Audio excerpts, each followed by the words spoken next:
왈츠의 마지막 선율이 기억 속으로 사라진 지 거의 20분이 지났고 조지아나 페어팩스는 틸니 무도회장 중앙에 얼어붙은 듯 서서 마지막 하객들이 11월의 안개 속으로 떠나는 것을 지켜보았다. 그들의 마차 등불은 짙은 런던의 밤속으로 사라져가는 별처럼 희미해졌고 사라지는 불빛 하나하나에 그녀는 자신의 처지에 대한 차가운 현실이 수위처럼 어깨를 짓누르는 것을 느꼈다.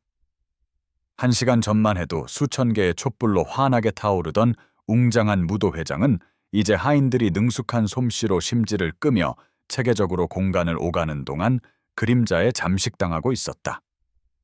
그들의 긴 노소에 심지 집게는 작은 영이 기둥을 만들어 화려한 석고 천장으로 곱슬거리며 올라갔고 그곳의 아기 천사들과 고전적인 인물들은 이제 보이지 않는 눈으로 그녀의 공영을 지켜보고 있었다. 그녀는 버려졌다. 잊힌 장갑이나 잃어버린 부채처럼 남겨졌고 그 수치심에 목이 메었지만 그녀는 유급 말벗으로 보낸 6년 동안 세상의 무심한 잔인함에 맞서는 유일한 갑옷이라고 배운 침착함을 유지하려 애썼다. 펜버턴의 데비 백작 부인이 저녁 식사 중에 갑자기 몸져 누웠다. 그녀의 늙은 심장이 겁이 날 정도로 가슴이 두근거려 의사는 다급한 속삭임을 나누었고 시녀는 즉시 행동에 나섰으며 그 소란스러운 출발 속에서 모두가 조지아나는 늘 그랬던 것처럼 데비의 시올이나 지팡이처럼 보이지 않지만 꼭 필요한 존재로서 고용주를 따라갔을 것이라고 단순하게 가정했다. 하지만 마차가 불렸을 때 조지아나는 휴게실에서 자신의 회색 실크 드레스에 찢어진 단을 수선하려 하고 있었다. 그 실용적인 말벗의 옷은 이제 적절한 복장이라기보다는 그녀를 하인도 귀부인도 아닌 어디에도 누구에게도 속하지 않은 존재로 낙인 찍는 의상처럼 느껴졌다. 높은 창문을 통해 그녀는 마지막 마차가 안개에 가려진 거리를 헤쳐나가며 등불을 흔들며 멀어지는 것을 볼 수 있었고 그녀는 순전히 의지의 힘으로 그것을 다시 불러올 수 있을 것처럼 차가운 유리에 떨리는 한 손을 눌렀다. 누군가 살짝 열어둔 테라스 문을 통해 11월의 한기가 스며들어 남아있는 촛불들이 춤추고 흔들리게 했고 그녀는 안에서만큼이나 밖에서도 오는 추위를 막으려는 듯 팔로 자신을 감쌌다. 그녀의 손목에는 어머니의 유품인 작은 구슬 장식의 손가방이 걸려 있었고 그녀는 떨리는 손가락으로 그것을 열어 안에 동전 몇 푼을 세어보았다. 그렇게 하면서도 안개와 어둠 그리고 런던의 자전거리의 위험 때문에 운전자들이 추가 요금을 부과하는 이 시간에는 블룸즈버리에 있는 그녀의 소박한 숙소까지 갈 마차를 잡기에는 턱없이 부족할 것이라는 사실을 알고 있었다. 그녀는 아마도 여정의 절반 정도를 갈 돈밖에 없었을 것이고 이는 해가 진 후에는 정숙한 여성이 혼자 다니지 않는 거리를 홀로 걸어가야 한다는 것을 의미했으며 그 생각에 억누를 수 없는 두려움으로 위가 경련하였다. 그때 한 하인이 그녀에게 다가왔는데 그녀가 이름을 모르는 젊은 하인 중 하나였고 그의 표정에는 하인들이 신분이 모호한 이도 저도 아닌 태생은 귀부인이지만 필요에 의해 고용된 사람들을 위해 남겨둔 특유의 동정과 경멸이 뒤섞여 있었다. 실례합니다, 아가씨. 하지만 가족분들은 이제 쉬러 가십니다. 그의 말투는 조심스럽게 중립적이었지만 그의 눈은 그녀가 정확히 어떤 사람인지, 즉 유급 말벗, 사회의 웅장한 행렬의 가장자리에서 존재하는 사람이라는 것을 알고 있음을 드러냈다. 데비의 일행이 아니셨습니까? 그는 말을 이었고 그녀는 그의 질문 속에서 말하지 않은 판단, 즉 그녀 같은 사람은 더 조심하고 더 주의를 기울여 잊히지 않아야 한다는 가정을 들었다. 네, 그녀는 말을 시작했다가 목소리의 떨림이 싫어서 멈췄다. 오해가 있었습니다. 괜찮다면 잠시 여기서 기다리겠습니다. 준비가 될 때까지. 그러니까 그녀는 문장을 끝낼 수 없었다. 어떻게 끝내야 할지 전혀 몰랐고 상상할 수 없는 기적을 통해 어떻게든 상황이 해결되기를 바라는 것 외에는 계획이 없었기 때문이다. 곧 집문을 잠글 겁니다, 아가씨. 하인이 말했다. 그의 불편함은 이제 발을 번갈아가며 무게를 옮기는 방식에서 명백히 드러났다. 안전을 위해서요. 그 말은 그들 사이에 허공에 떠 있었고 정중한 거절이었지만 그럼에도 불구하고 그녀가 이곳에 무기한 머물 수 없으며 그녀의 공영 속에서도 그녀는 처리하고 보내야 할 골칫거리라는 것을 분명히 했다. 알겠습니다. 그녀는 상류층 교육이 그녀에게 심어준 모든 존엄성을 불러 모으며 조용히 말했다. 오래 걸리지 않을 겁니다. 하인은 고개를 끄덕이고 물러났고 어색한 만남에서 벗어난 것에 안도하는 것이 분명했다. 그녀는 그가 가는 것을 지켜본 후 회색과 크림색의 다마스크 벽지가 있는 테라스 문 근처의 어두운 벽감으로 향했다. 그곳에서는 그녀의 회색 드레스가 거의 보이지 않게 될 것이었다. 그녀는 비단으로 덮인 벽에 등을 대고 구석으로 몸을 밀어넣고 6년 동안 불가능한 상황들을 견뎌내게 해준 명료함으로 자신의 선택지를 생각하려고 노력했다.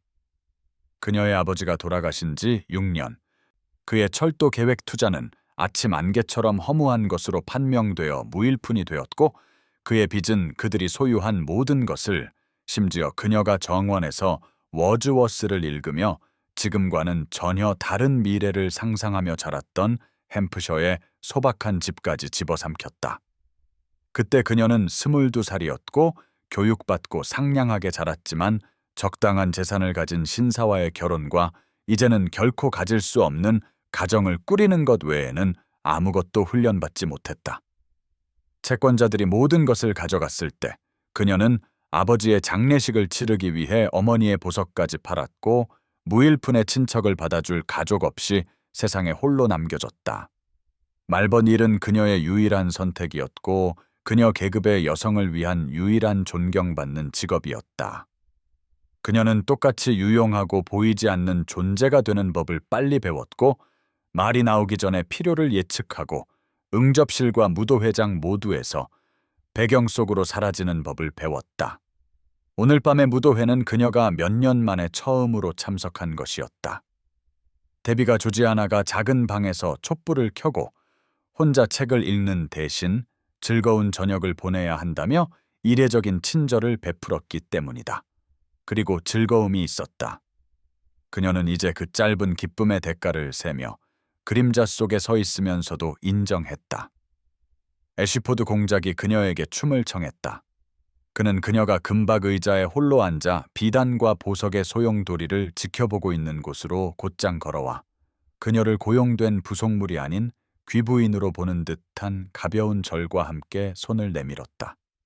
왈츠는 그녀는 스스로 기억하도록 허락했다. 그 단어가 암시하는 방식대로 마법 같았다.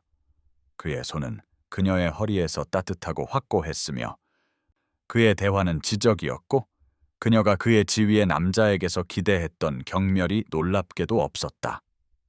그들은 온갖 것들 중에서 워즈워스에 대해 이야기했고 그는 틴턴 사원의 구절을 인용했는데 그 정확성은 사회적 세련미를 위한 기계적인 암기가 아닌 진정한 친숙함을 시사했다. 그 몇 분 동안 그녀는 아버지의 죽음 이전에는 경험하지 못했던 방식으로 자신이 주목받고 있다고 느꼈다. 하지만 그것은 무도회장이 빛과 가능성으로 타오르던 그때였고 지금은 마룻바닥을 가로질러 그림자가 길어지고 시들어가는 꽃과 다 타버린 밀랍초의 냄새가 차가워지는 공기를 채우고 있었다.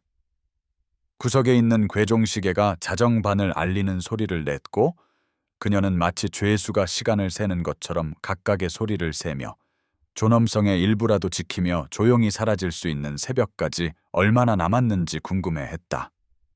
텅 비어가는 집의 광활함 속에서 하인들의 발소리가 시계의 꾸준한 똑딱거림에 맞춰 울렸고 멀리서 문이 닫히는 단호한 소리가 들려 그녀는 움찔했다. 안개는 살아있는 무언가처럼 창문을 압박하여 그 너머의 거리를 가렸고 런던 자체가 사라져버린 것 같았으며 음악과 빛의 장소에서 점점 더처럼 느껴지는 이 광활하고 차가운 공간에 그녀를 홀로 남겨두었다.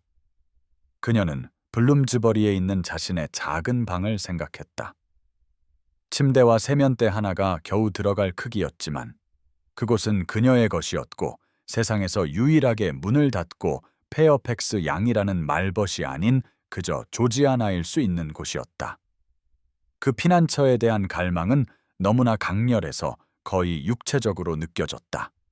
하지만 여기와 그곳 사이에는 안개에 휩싸인 수마일의 거리가 놓여 있었고 그녀는 그것을 안전하게 건널 수단이 없었다. 그래서 그녀는 계급과 환경의 틈새로 떨어진 하인이 되기에는 너무 교육받았지만 귀부인이 되기에는 너무 가난한 사회가 인정하기를 꺼리는 경계의 공간에 존재하는 여성들, 그녀와 같은 여성들을 위해 세상이 결코 제대로 자리를 만들어주지 않은 세상의 가장자리에서 유령처럼 자신의 벽감에 눌려 있었다. 테라스 문이 돌풍에 살짝 덜컹거렸고 그녀는 팔을 더 꽉 껴안으며 얇은 실크 드레스를 뚫고 스며드는 추위를 느꼈다. 수백만 명의 도시에서 어떻게 이렇게 외로울 수 있는지, 버려짐이 어떻게 물리적 사실이자 그녀의 성인 생활 전체를 정의한 은유적 진실이 될 수 있는지 궁금했다. 그녀는 흘리는 것을 허락하지 않은 눈물의 따가움을 참으며 눈을 감았고 눈꺼풀 뒤의 어둠 속에서 왈츠를 출 때 공작의 얼굴을 다시 보았다. 그가 마치 그녀가 중요한 사람인 것처럼 그녀의 생각과 말이 다른 사람의 편안함을 위한 유용성을 넘어 가치가 있는 것처럼 그녀를 바라보던 방식을, 그리고 그녀는 절망에 가까운 확신으로 이 밤을 잠시 주목받았다가 다시 잊힌 이 밤을 평생 기억할 것이라는 것을 알았다. 지금 잠시 시간을 내어 우리 채널을 구독하고 어디서 몇 시에 시청 중이신지 댓글로 남겨주세요. 이 이야기들이 전 세계로 퍼지는 모습을 보는 것은 언제나 매혹적입니다. 감사합니다. 애쉬포드 공작 세바스찬 휘트모어는 새벽 1시 15분에 틸리 저택의 정문을 밀고 들어섰다. 무거운 노소에 열쇠를 자물쇠에 돌리고 있던 늙은 집사를 깜짝 놀라게 했고 하인의 얼굴에 떠오른 놀란 표정은 다른 상황이었다면 우스꽝스러웠겠지만 세바스찬은 자신의 혼란스러운 동기에 너무 몰두해 있어서 그가 출입 허가를 받았다는 사실 외에는 거의 알아차리지 못했다. 나리, 집사가 더듬거리며 말했다. 모든 손님이 떠나신 줄 알았습니다. 무슨 일이 있으신지요? 세바스찬은 자신이 느끼는 것보다 더 큰 확신을 전달하기를 바라며 손짓으로 걱정을 물리쳤다. 어머니의 부채요, 그는 말했다. 마차를 타고 돌아오는 동안 연습했기 때문에 거짓말은 쉽게 나왔다. 어머니께서 무도회장에 두고 오신 것 같다고 하셔서 아침에 댁을 번거롭게 하는 대신 제가 가지러 오겠다고 했소. 집사는 고개를 끄덕였고 이 불규칙한 귀환에 대한 합리적인 설명을 듣고 안도하는 것이 분명했다. 그는 공작이 지나갈 수 있도록 옆으로 비켜섰지만 세바스찬은 자신이 실제로 여기서 무엇을 하고 있는지 전혀 모른다는 사실을 감추는 단호함으로 무도회장을 향해 걸어가는 동안 남자의 호기심 어린 시선이 자신을 따라오는 것을 느낄 수 있었다. 지난 1시간 동안 면밀히 살펴보기를 피했던 진실은 그가 무도회를 떠나 마차에 올라 메이페어에 있는 자신의 타운하우스로 돌아와 시종을 물리치고 브랜디 한 잔을 따른 후 조지아나 페어팩스 양과 왈츠를 추며 나누었던 대화 외에는 아무것도 생각할 수 없었다는 것이었다. 그는 모든 단어, 그녀의 지적인 얼굴에 나타난 모든 미묘한 표정의 변화, 그리고 단순한 사회적 교양보다는 시에 대한 진정한 사랑을 암시하는 정확성으로 워즈워스를 인용했던 방식을 되새겼다. 그녀에 대해 생각할수록 그는 자신의 자귀보다는 자신의 생각에 관심을 보이는 사람과 마지막으로 이야기한 것이 언제인지 기억할 수 없다는 것을 깨달았다. 희죽거리는 사교계 초년생들과 그들의 야심찬 어머니들의 행렬은 너무나 지루해져서 그는 사교 시즌을 두려워하기 시작했다. 각 무도회는 이전의 반복이었고 각 대화는 이전 것만큼이나 공허했으며 그는 자신이 아버지처럼 차갑고 냉담해지고 있다는 것을 느꼈다. 그것은 자신을 진정으로 봐주는 사람이 없는 공작들의 피할 수 없는 운명처럼 보이는 인간에서 대리석 조각상으로의 무서운 변화였다. 하지만 조지아나는 그를 보았다. 적어도 그녀는 그를 애쉬포드 공작이 아닌 세바스찬으로 바라보았고 그 작은 차이가 안개 낀 거리를 헤매는 동안 그를 괴롭혔다. 마침내 그는 자신이 느낀 연결이 진짜였고 너무 많은 샴페인과 자신의 외로움의 산물이 아니었음을 확인하기 위해 그녀를 다시 봐야 한다는 것을 스스로 인정했다. 그래서 그는 부채에 대한 변명을 만들어내고 다시 마차에 올라탔다. 유급 말벗이 어디서 방문객을 맞이하는지 혹은 그런 일이 가능한지조차 전혀 모른다는 사실을 깨달으면서도 아마도 그녀를 방문해도 될지 물어보는 것 외에는 뚜렷한 계획 없이 틸니 저택으로 돌아왔다. 무도회장은 깊은 그림자 속에 펼쳐져 있었고 광대한 공간은 어둠에 의해 거의 알아볼 수 없는 무언가로 변해 있었다. 입구 근처와 먼 창가에 있는 두 개의 촛대만이 여전히 불타고 있어 금빛 빛의 웅덩이를 만들었고 그 사이의 공허함은 더 깊고 심오하게 보였다. 그는 문 바로 안쪽에 멈춰 서서 눈이 익숙해지기를 기다렸다. 바로 그때 그는 그녀를 보았다. 창가에 비친 가녀린 실루엣, 그녀의 얼굴은 마치 결코 도착하지 않을 무언가를 기다리는 것처럼 안개 낀 거리를 향해 있었다. 잠시 그는 그저 멍하니 바라보았고 무도회가 끝난 지 거의 1시간이 지난 지금도 그녀가 혼자 여기에 있다는 것을 깨닫자 혼란은 우려로 바뀌었고 그 부당함에 가슴이 답답해졌다. 페어팩스 양, 그가 말했다.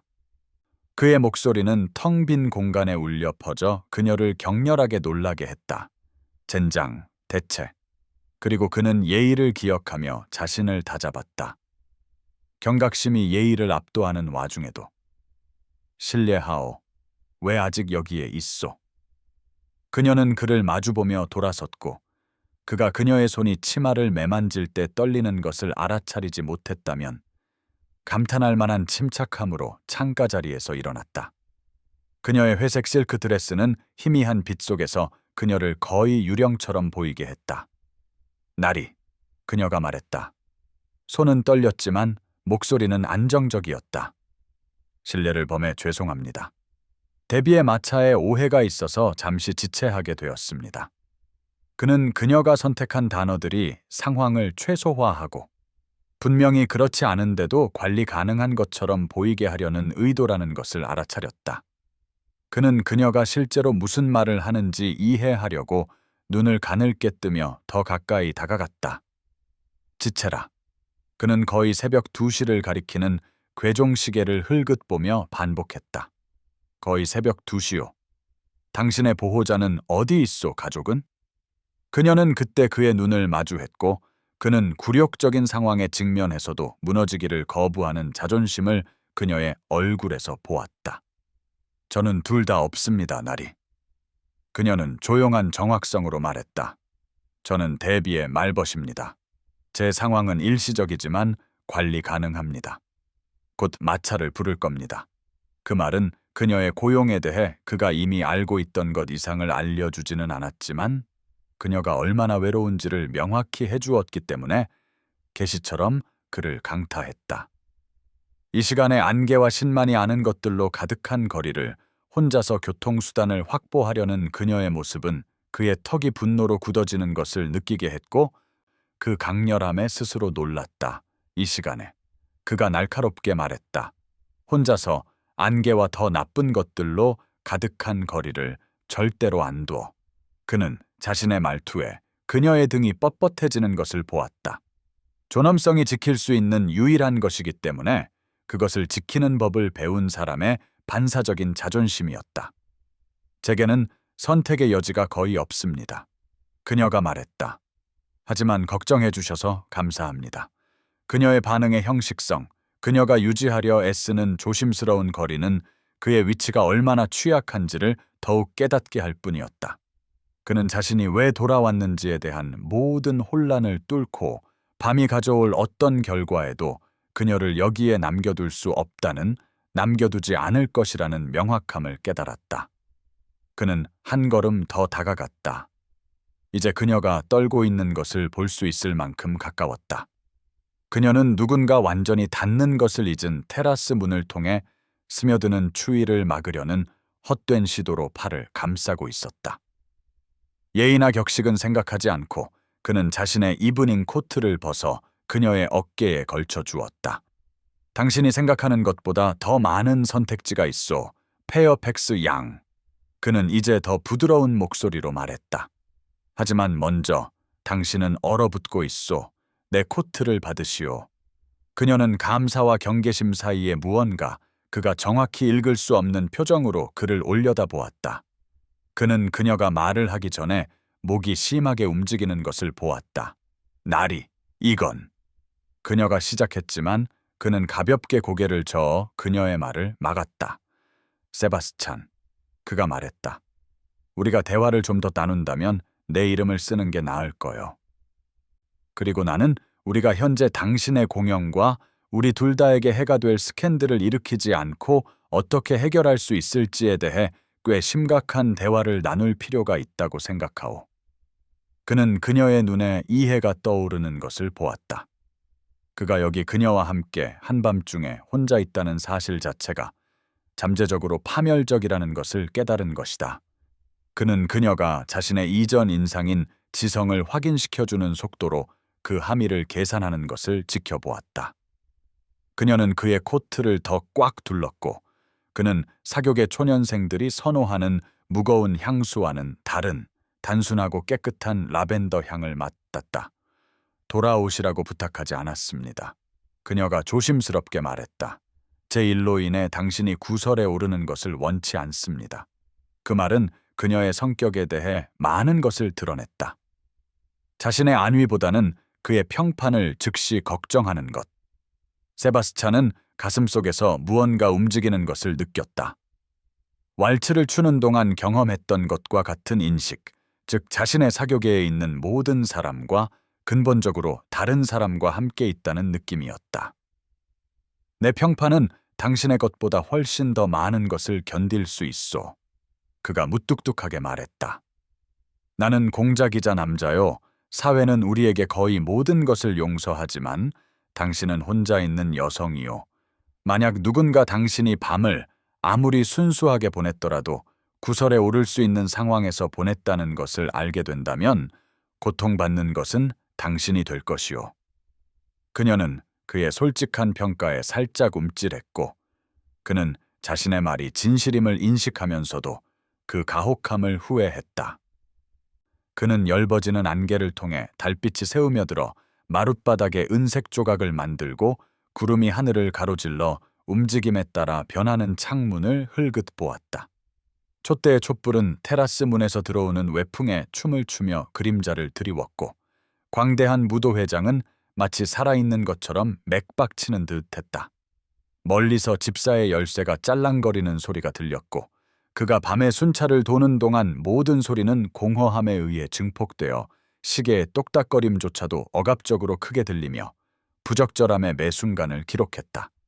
세바스찬은 조지아나를 다시 보았다. 그녀의 고든 자세에도 불구하고 어깨에 드러난 피로, 순전히 의지의 힘으로 자신을 지탱하는 방식을 보며 그는 그들의 삶의 방향을 아직 완전히 이해할 수 없는 방식으로 바꿀 것이라고 의심되는 결정을 내렸다. 그는 오늘 밤 완전히 이해하지 못한 충동을 따라 이곳에 돌아왔다. 아마도 15분 정도 지속되었지만 어쩐지 그가 수년간 사회가 기대하는 역할을 수행하며 자신 주위에 쌓아온 고립의 벽을 뚫고 들어온 대화에 이끌렸다. 그녀는 목소리에 열정을 담아 워즈워스를 인용했고 서정 담시집과 후기 작품의 상대적 장점에 대해 그와 의견을 달리했으며 사회적 허세의 부조리에 대한 건조한 관찰로 그를 웃게 했다. 그는 그 대화를 계속하고 싶었고 그 통찰력 있는 눈 뒤의 마음을 탐구하고 싶었다. 그리고 이제 그녀는 버려지고 홀로 있었다. 그는 사회의 잔인한 기계가 내릴 운명에 그녀를 남겨두고 떠나는 것을 참을 수 없다는 것을 발견했다.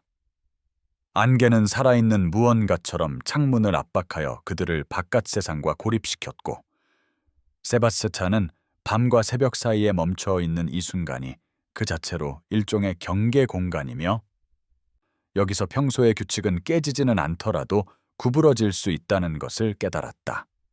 그는 20개의 침실과 수많은 하인이 있는 자신의 텅 빈 타운하우스, 진정으로 대화할 사람이 아무도 없는 애쉬포드 공작의 광대한 외로움을 생각했다.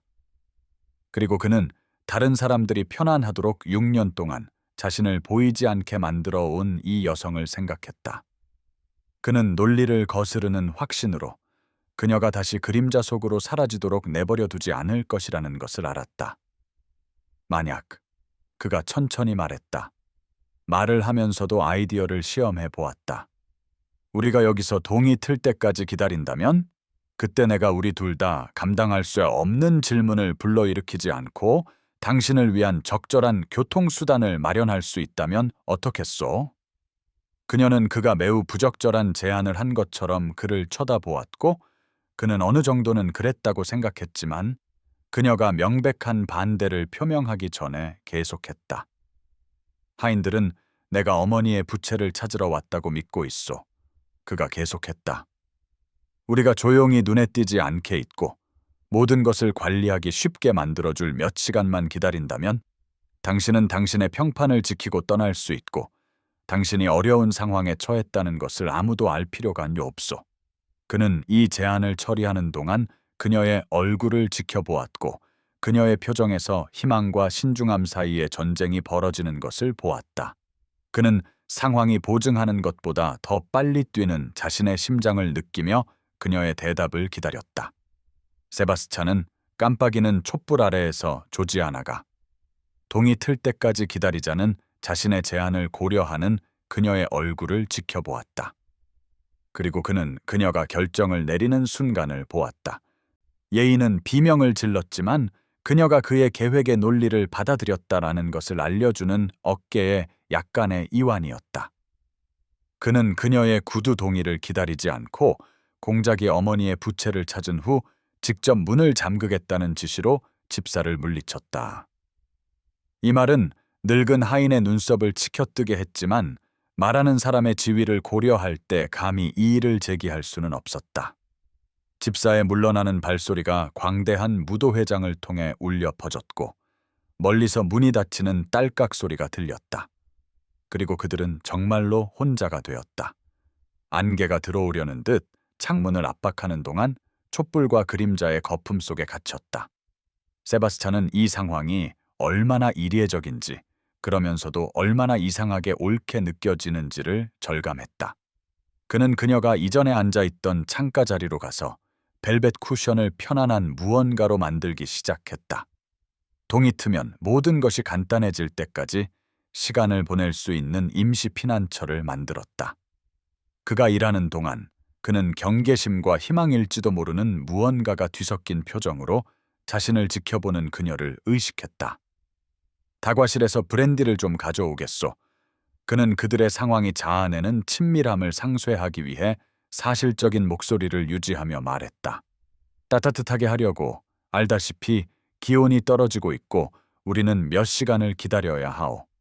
그녀는 여전히 그의 코트를 어깨에 두른 채 고개를 끄덕였고 그는 그녀를 거기에 남겨두고 어두운 집을 탐색하여 틸니 가문이 저녁 일찍 다과를 차려놓았던 방을 찾아냈다. 그는 크리스탈 디켄터와 2개의 잔을 들고 돌아왔는데 잔은 그가 두 사람에게 넉넉하게 따랐을 때 촛불을 받아 반짝였다. 조지아나는 꽤 눈에 띄게 떨림이 멈춘 손으로 잔을 받아들였고 그는 그녀가 작은 한 모금을 마시는 것을 지켜보았다. 비싼 프랑스 브랜디에 타는 듯한 느낌에 그녀의 눈이 살짝 커졌고 그는 그녀의 반응에 미소를 지으며 그녀로부터 조심스러운 거리를 두고 창가 자리에 앉았다. 대화를 나누기에는 충분히 가깝지만 어느 정도의 예의를 유지하기에는 충분히 먼 거리였다. 몇 분 동안 그들은 침묵 속에 앉아 있었다. 둘 다 자신들의 상황의 기묘함을 절감했고 광대한 무도회장은 그들 뒤로 그림자 속으로 뻗어 있었으며 그들 앞에는 안개에 가려진 런던 거리가 보이지 않았다. 세바스찬은 긴장을 악화시키지 않으면서 완화시킬 말을 찾았다. 브랜디가 도움이 되었고 둘 다 안에서부터 따뜻하게 해주었다. 점차 그는 조지아나의 자세가 편안해지기 시작하는 것을 보았다. 그녀가 자신에게 유지하던 엄격한 통제가 조금씩 풀리면서 더 이상 언제라도 재앙을 예상하는 여자처럼 보이지 않았다. 왈츠를 추는 동안 워즈워스를 인용했소. 그는 마침내 입을 열어 마음에 떠오른 첫 번째 중립적인 주제로 침묵을 깼다. 자연과 기억에 대한 틴턴 사원의 구절들. 시를 많이 읽으시오? 그녀가 미소를 짓자 얼굴이 변하는 것을 그는 알아차렸다. 그녀가 갑옷처럼 두르고 있던 조심스러운 무표정이 살아있고 열정적인 무언가로 바뀌었고 그녀는 말하기 전에 고개를 끄덕였다. 제 아버지는 학자셨어요. 그녀가 말했다. 거의 2,000권에 달하는 장서를 가지고 계셨죠. 대부분 철학과 시였고 제게 그 모든 것을 읽도록 가르쳐 주셨어요. 아버지는 사회가 여자를 장식품으로 선호한다고 해서 무지하게 둬야 한다고 생각하지 않으셨어요. 세바스찬은 과거 시제를, 아버지를 언급할 때 그녀의 목소리에 약간의 떨림을 들었고 대화를 더 안전한 영역에 두면서 그 정보를 나중에 탐색하기 위해 기억해 두었다. 나는 잠이 오지 않을 때 밤늦게 철학을 읽소. 그는 인정했다. 런던의 응접실에서는 그런 고백이 기껏해야 괴짜로 보일 것이기 때문에 결코 하지 않았을 고백이었다. 칸트와 휴물 주로 의무와 의미, 그리고 그 사이의 간극을 이해하게 해줄 어떤 틀을 찾으려고 하오. 그녀는 미처 숨기지 못한 놀라움으로 그를 바라보았고 그는 그녀가 공작이 타임즈보다 더 어려운 것을 읽는다고 인정할 것이라고 기대하지 않았다라는 것을 깨달았다. 그 깨달음은 그를 웃게 만들었다. 유머보다는 진실을 더 많이 담고 있는 짧고 씁쓸한 소리였다. 보시오, 그가 말했다. 우리 둘 다 사회가 허락하는 것 이상이오. 당신은 학자의 마음을 가진 여성이지만 당신의 가장 큰 성취가 바느질인 척해야 하고 나는 투표 기록과 결혼 동맹에만 신경 써야 하는 역할에 갇혀 철학을 읽는 남자요. 동시에 너무 눈에 띄면서도 전혀 보이지 않는다는 게 어떤 건지 아시나요? 그녀가 강렬함에 약간 앞으로 몸을 기울이며 말했다. 말버스로서 저는 모든 사교 행사에 참석하지만 아무도 저를 진정으로 보지 않아요. 저는 가끔 말하는 가구일 뿐이에요. 그녀의 말은 그가 느꼈지만 결코 이름 붙일 수 없었던 무언가를 명확히 표현했기 때문에 예상치 못한 힘으로 그를 강타했고 그는 말하기 전에 고개를 끄덕이는 자신을 발견했다. 당신이 생각하는 것 이상으로 이해하오. 그가 촛불 아래에서 그녀의 눈을 마주치며 말했다.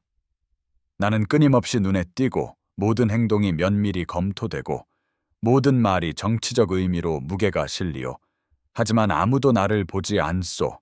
그들은 애쉬포드 공작, 자귀, 재산, 의회에서의 투표권을 보오. 그 아래의 남자는 보이지 않는 것과 마찬가지일지도 모르오. 조지아나의 표정이 부드러워졌고 그녀는 너무 조용히 말해서 그가 그녀의 말을 듣기 위해 더 가까이 다가가야 했다. 그럼 우리 둘 다 사교계의 무도회장을 떠도는 유령이군요. 오늘 밤까지는. 그가 말했다. 그리고 그는 말하면서 보이지 않는 선을 넘고 있다는 것을, 정중한 대화에서 위험한 정직함으로 넘어가고 있다는 것을 의식했다. 나는 당신을 보호, 조지아나. 진정으로 당신을. 당신의 지성, 당신의 존엄성, 틸니가의 딸이 당신의 드레스에 와인을 쏟았을 때 당신이 보여준 친절함. 당신은 그녀의 당황함을 덜어주기 위해 이미 얼룩져 있었다고 말했소. 그녀는 눈에 경이로움 같은 것을 담고 그를 쳐다보았다. 그걸 알아채셨군요. 그녀가 말했다. 그것은 질문이라기보다는 확인에 가까웠다. 나는 당신에 대한 모든 것을 알아차어 그가 인정했다. 당신이 무도회장에 들어선 순간부터 그의 말 뒤에 이어진 침묵은 가능성으로 가득 차 있었고 세바스찬은 넥타이를 푸는 자신을 발견했다. 평소라면 결코 허락하지 않았을 격식 없는 행동이었지만 그들이 만든 이 이상하게 멈춰있는 공간에서는 필요한 것처럼 느껴졌다. 그는 그녀의 눈이 그의 손의 움직임을 따라가는 것을 보았고 그 인식에 그의 맥박이 빨라졌다. 시간은 두 사람 모두를 놀라게 할 만큼 유동적으로 흐르기 시작했다. 대화는 수년 동안 어느 쪽도 경험하지 못한 편안함으로 한 주제에서 다른 주제로 흘러갔다. 점차 그들이 유지했던 조심스러운 거리는 무너지기 시작했다. 그들은 창가 자리에서 자세를 바꾸었고 어깨가 거의 닿았으며 큰 소리가 그들을 붙들고 있는 주문을 깰 것처럼 목소리는 점점 더 부드러워졌다. 세바스찬은 브랜디를 더 따랐고 조지아나는 이전에 보였던 망설임 없이 그것을 받아들였다. 디켄터가 촛불을 호박빛으로 받아 반짝일 때 그녀는 아버지의 재정적 파탄, 재산을 약속했지만 빚만 남긴 철도 계획, 그들이 소유한 모든 것이 채권자들을 만족시키기 위해 팔려나가는 느리고 고통스러운 쇠퇴, 그리고 제대로 된 도움을 받을 돈이 없어서 혼자 간호했던 마지막 병에 대해 그에게 이야기했다. 아버지가 돌아가셨을 때 저는 22살이었어요. 그녀는 세바스찬을 보지 않고 잔을 들여다보며 말했다. 적당한 재산을 가진 신사와의 결혼과 이제는 결코 가질 수 없는 가정을 관리하는 것 외에는 아무것도 배우지 못했죠. 말버닐은 제 유일한 선택이었어요. 제 계급의 여성을 위한 유일한 존경받는 직업이었죠. 세바스찬은 가슴속에서 분노가 타오르는 것을 느꼈다.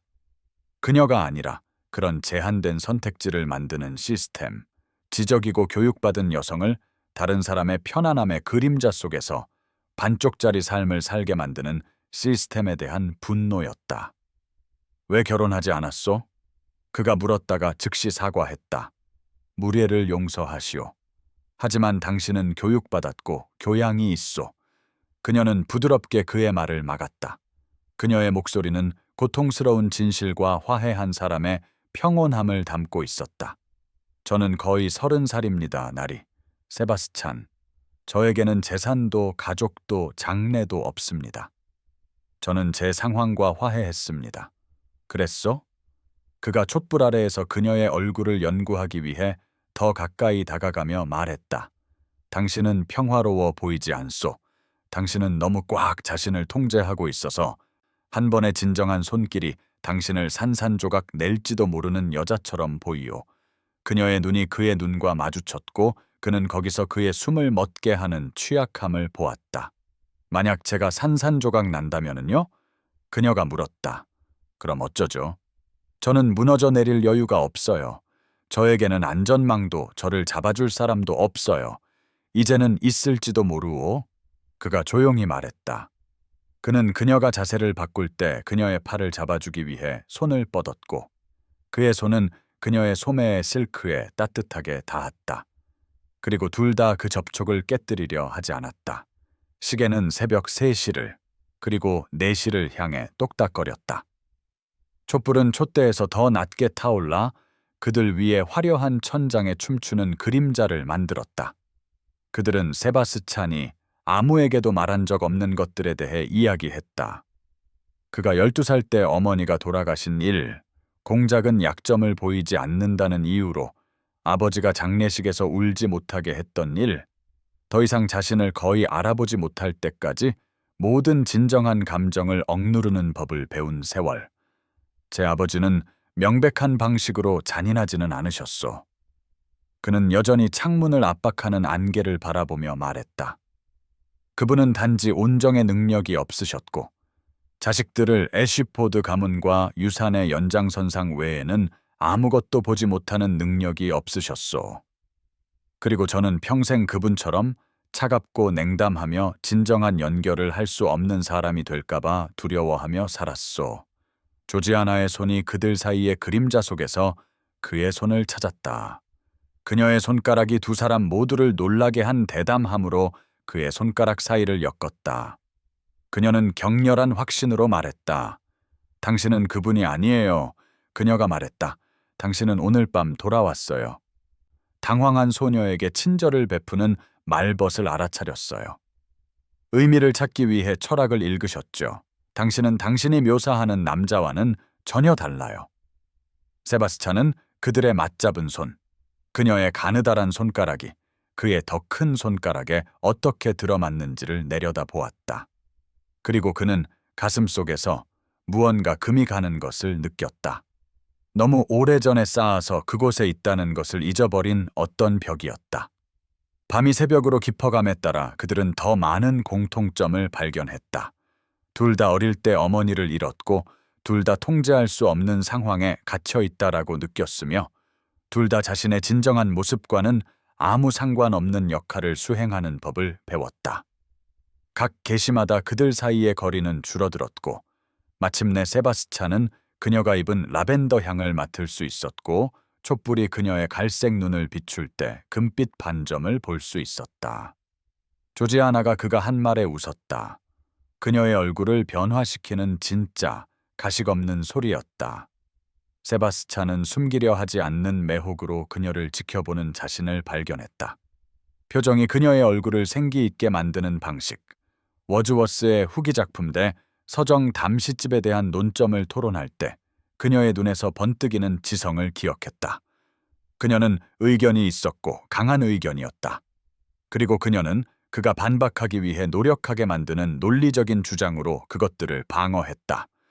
그는 충격과도 같은 깨달음으로 이것이 그가 놓치고 있던 것이라는 것을 깨달았다.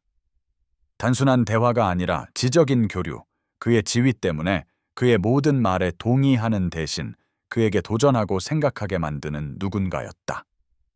브랜디 디켄터는 그들 사이에 거의 비어 있었고 세바스찬의 코트는 조지아나의 어깨에서 미끄러져 그녀 뒤에 잊힌 채 쌓여 있었다. 그들이 저녁을 시작했던 형식성은 완전히 사라지고 이름과 공유된 비밀, 그리고 누군가 목격했다면 스캔들이 되었을 물리적 근접성으로 대체되었다. 저는 6년 동안 보이지 않았어요. 조지아나가 시계가 4시를 칠 때 거의 속삭임에 가까운 목소리로 인정했다. 존재했지만 보이지 않았고 유용했지만 가치 없었죠. 그리고 저는 그것을 받아들였다라고 생각했어요. 유령이 되는 것과 화해했다라고 생각했죠.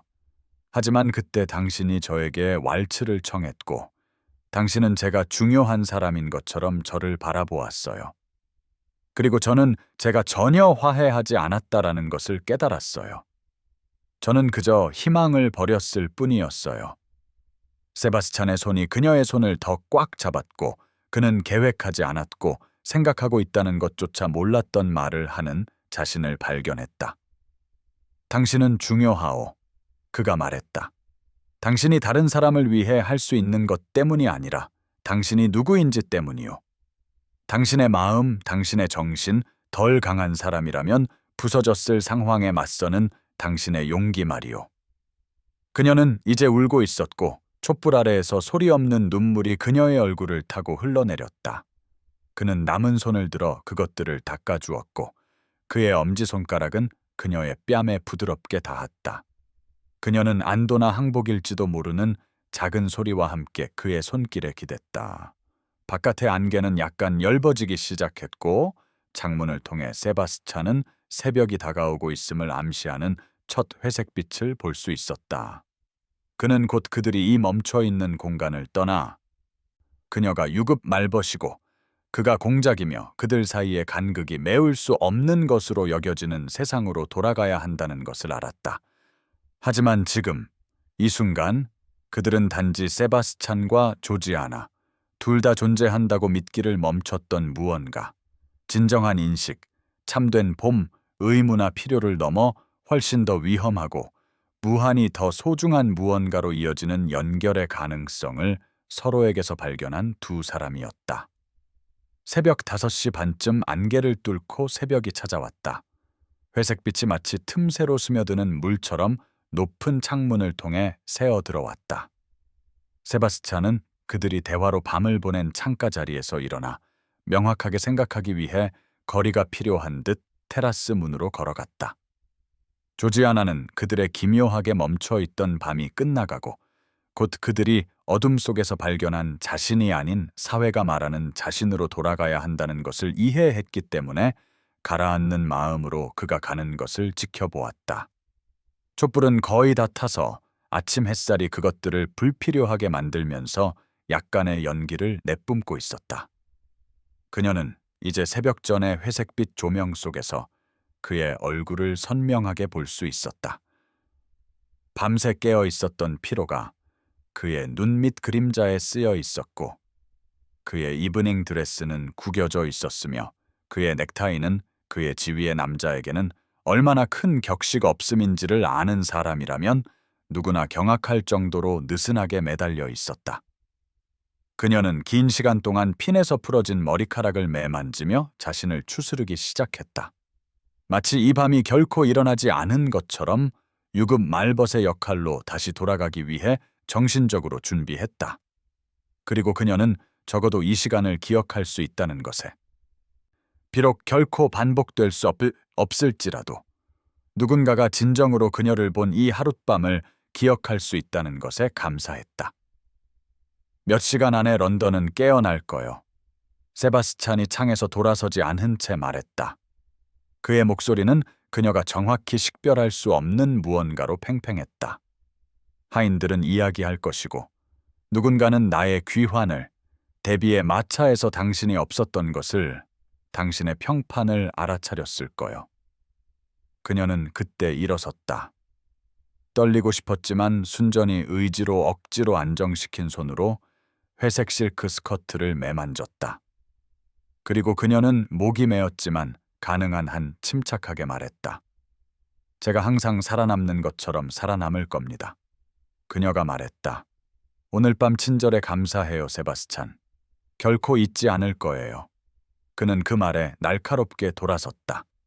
그의 표정은 점점 밝아지는 빛 속에서 강렬했고 그녀는 그의 얼굴에서 숨을 멎게 하는 무언가를 보았다. 친절이라고. 그가 말했다.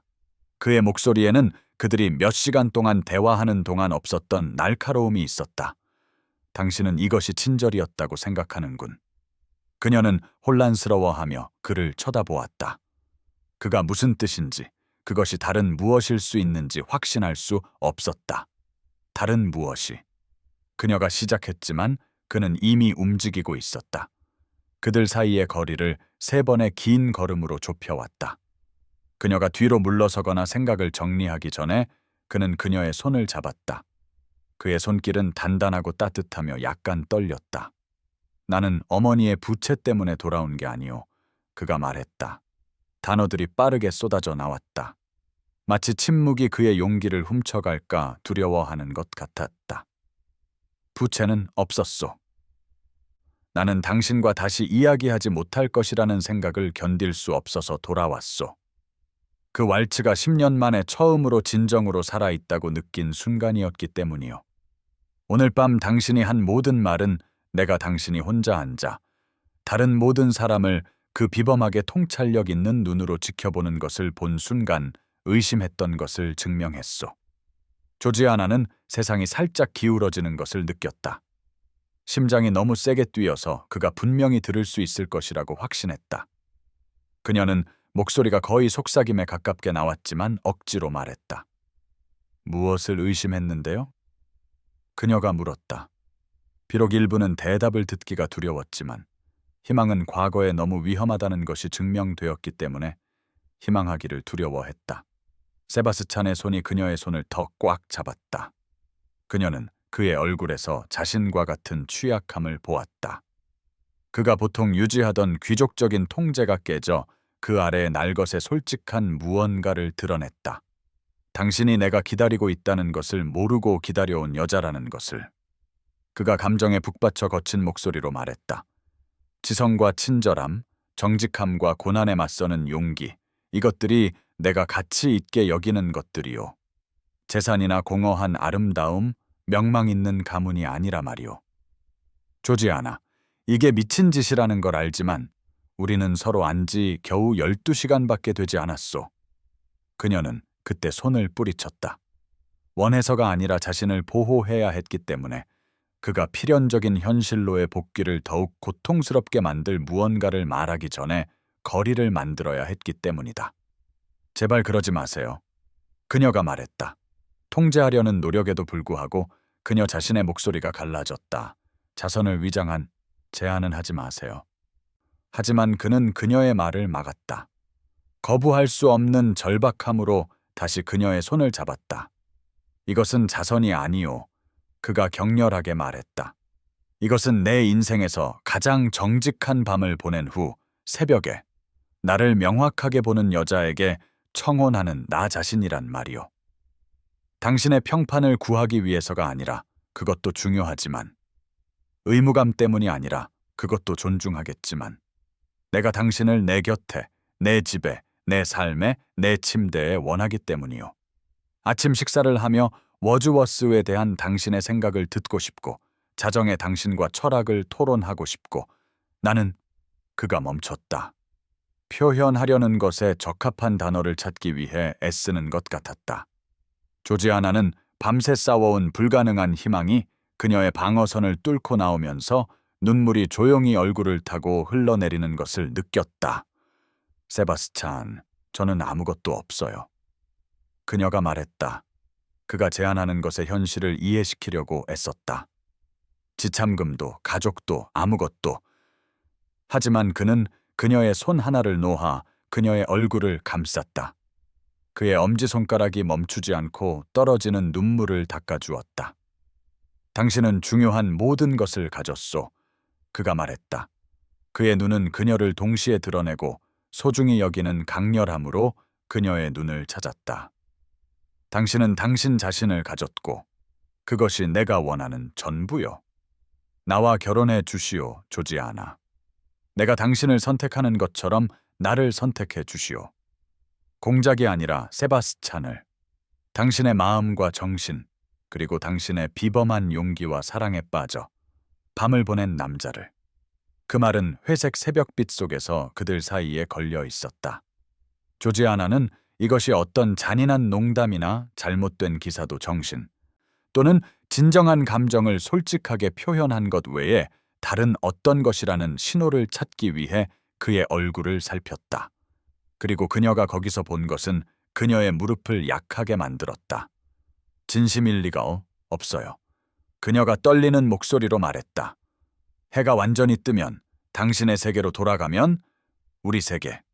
그가 격렬하게 방해했다. 당신이 나를 받아준다면 나는 어떤 것에도 이보다 더 확신한 적이 없소. 나와 결혼해 주시오. 런던이 깨어나는 소리가 무도회장에 스며들었다. 멀리서 들리는 자갈길 위의 수레바퀴 소리와 아래층 집에서 하인들이 처음으로 움직이는 소리. 조지아나는 밤새 깨어 있었던 데서 오는 기묘하고 지친 명료함을 느꼈다. 잠자는 것과 깨어 있는 것 사이에 멈춰 있는 느낌. 모든 것이 더 생생하고 덜 현실적으로 보이는 느낌. 그녀는 구겨진 이브닝 드레스를 입고 긴 대화 동안 손으로 머리를 쓸어 넘겨 흐트러진 머리카락을 한 채, 그가 사회에서 보통 쓰는 가면 없이 느끼는 모든 감정을 보여주는 얼굴로 그녀 앞에 서 있는 세바스찬을 보았다. 그녀는 자신이 자귀 아래의 진짜 남자, 그가 밤새 조금씩 그녀에게 드러낸 사람을 보고 있다는 것을 깨달았다. 그녀는 자신을 보이지 않게 만드는 데 보낸 6년, 모든 말과 몸짓, 표정에 대해 유지했던 조심스러운 통제, 너무나 익숙해져서 왈츠를 추는 동안 잠시 연결이 어떤 느낌인지 상기되었을 때를 제외하고는 알아차리지 못했던 외로움을 생각했다. 그리고 그녀는 그가 그녀에게 제공하는 것이 단지 결혼이 아니라 가시성, 단지 안정이 아니라 파트너십, 단지 의무가 아니라 진정한 존중이라는 것을 이해했다. 하지만 위험은 그녀가 말하기 시작했다. 이 압도적인 감정의 순간에도 그녀의 실용적인 본성이 주장했기 때문이다. 그녀는 그가 그녀와 결혼하는 것이 사회의 승인 측면에서 얼마나 큰 대가를 치를지, 고귀한 가문의 적격 딸들 대신 무일푼의 말벗을 선택한 공작에게 붙을 스캔들을 이해했다. 그는 그녀의 얼굴에서 그녀의 생각을 읽은 듯 미소를 지었다. 그를 더 젊고 취약해 보이게 만드는 약간 비뚤어진 미소였다. 나는 위험을 아오, 그가 조용히 말했다. 사회가 뭐라고 말할지, 내 친구들이 어떻게 생각할지, 우리 둘 다 따라다닐 스캔들을 아오. 하지만 조지아나, 나는 평생 기대되는 일을 해왔소. 올바른 혈통을 이어갈 올바른 후계자를 낳기 위해 올바른 여인과 결혼하는 것. 그리고 나는 지쳤소. 실제로 내가 누구인지와는 아무 상관없는 역할을 수행하는 것에 너무나 절망적으로 지쳤소. 그녀는 그의 말에 가슴속에서 무언가 터져 나오는 것을 느꼈다. 그가 그녀가 자신을 원하도록 허락하지 않았던 모든 것을 제공하고 있는데 어떻게 그것들을 유지할 수 있겠는가? 하지만 후회하면 어쩌죠? 그녀가 속삭였다. 새로움이 사라지고 당신의 삶으로 돌아갔을 때 당신이 사회가 경멸하는 누군가와 자신을 묶었다는 것을 깨달으면 어쩌죠? 만약 그는 그때 그녀를 더 가까이 끌어당겼다. 그녀가 그의 몸의 온기를 느낄 수 있을 만큼 샌다루드와 브랜디, 그리고 그만의 독특한 향을 맡을 수 있을 만큼 가까이. 그럼 우리는 함께 그것에 맞설 거요. 그가 말했다. 하지만 나는 그런 일이 일어날 것이라고 믿지 않소. 나는 당신에 대한 내 감정이 사라질 새로움이라고 믿지 않소. 나는 그것이 인식이라고 믿소. 내가 일치할 필요가 있다는 것을 몰랐던 방식으로 나와 일치하는 누군가를 찾은 느낌이요. 조지아나의 손이, 그들 사이에서 불확실하게 떠돌던 손이 저절로 그의 얼굴을 만지기 위해 올라갔다. 그녀의 손가락이 그의 턱선, 뺨의 곡선을 따라갈 때 떨렸다. 그녀는 그녀의 손길에 그의 눈이 감기는 것을 보았고 그가 안도나 필요 또는 둘 다일지도 모르는 작은 소리와 함께 그녀의 손바닥에 기대는 것을 보았다. 저는 두려워요. 그녀가 인정했다. 정직함이 그들 사이에 일어나는 모든 것의 통화인 것 같았기 때문이다. 이것이 제가 깨어날 꿈일까봐 두려워요. 제가 당신을 실망시킬까봐 두려워요. 제가 당신에게 필요한 존재가 되는 법을 모를까봐 두려워요. 그의 눈이 열렸고 그녀는 그 안에서 숨을 멎게 하는 온기를 보았다. 당신은 이미 내가 필요한 존재요. 그가 간단히 말했다. 당신은 당신 자신, 정직하고 지적이며 친절하고 강하오.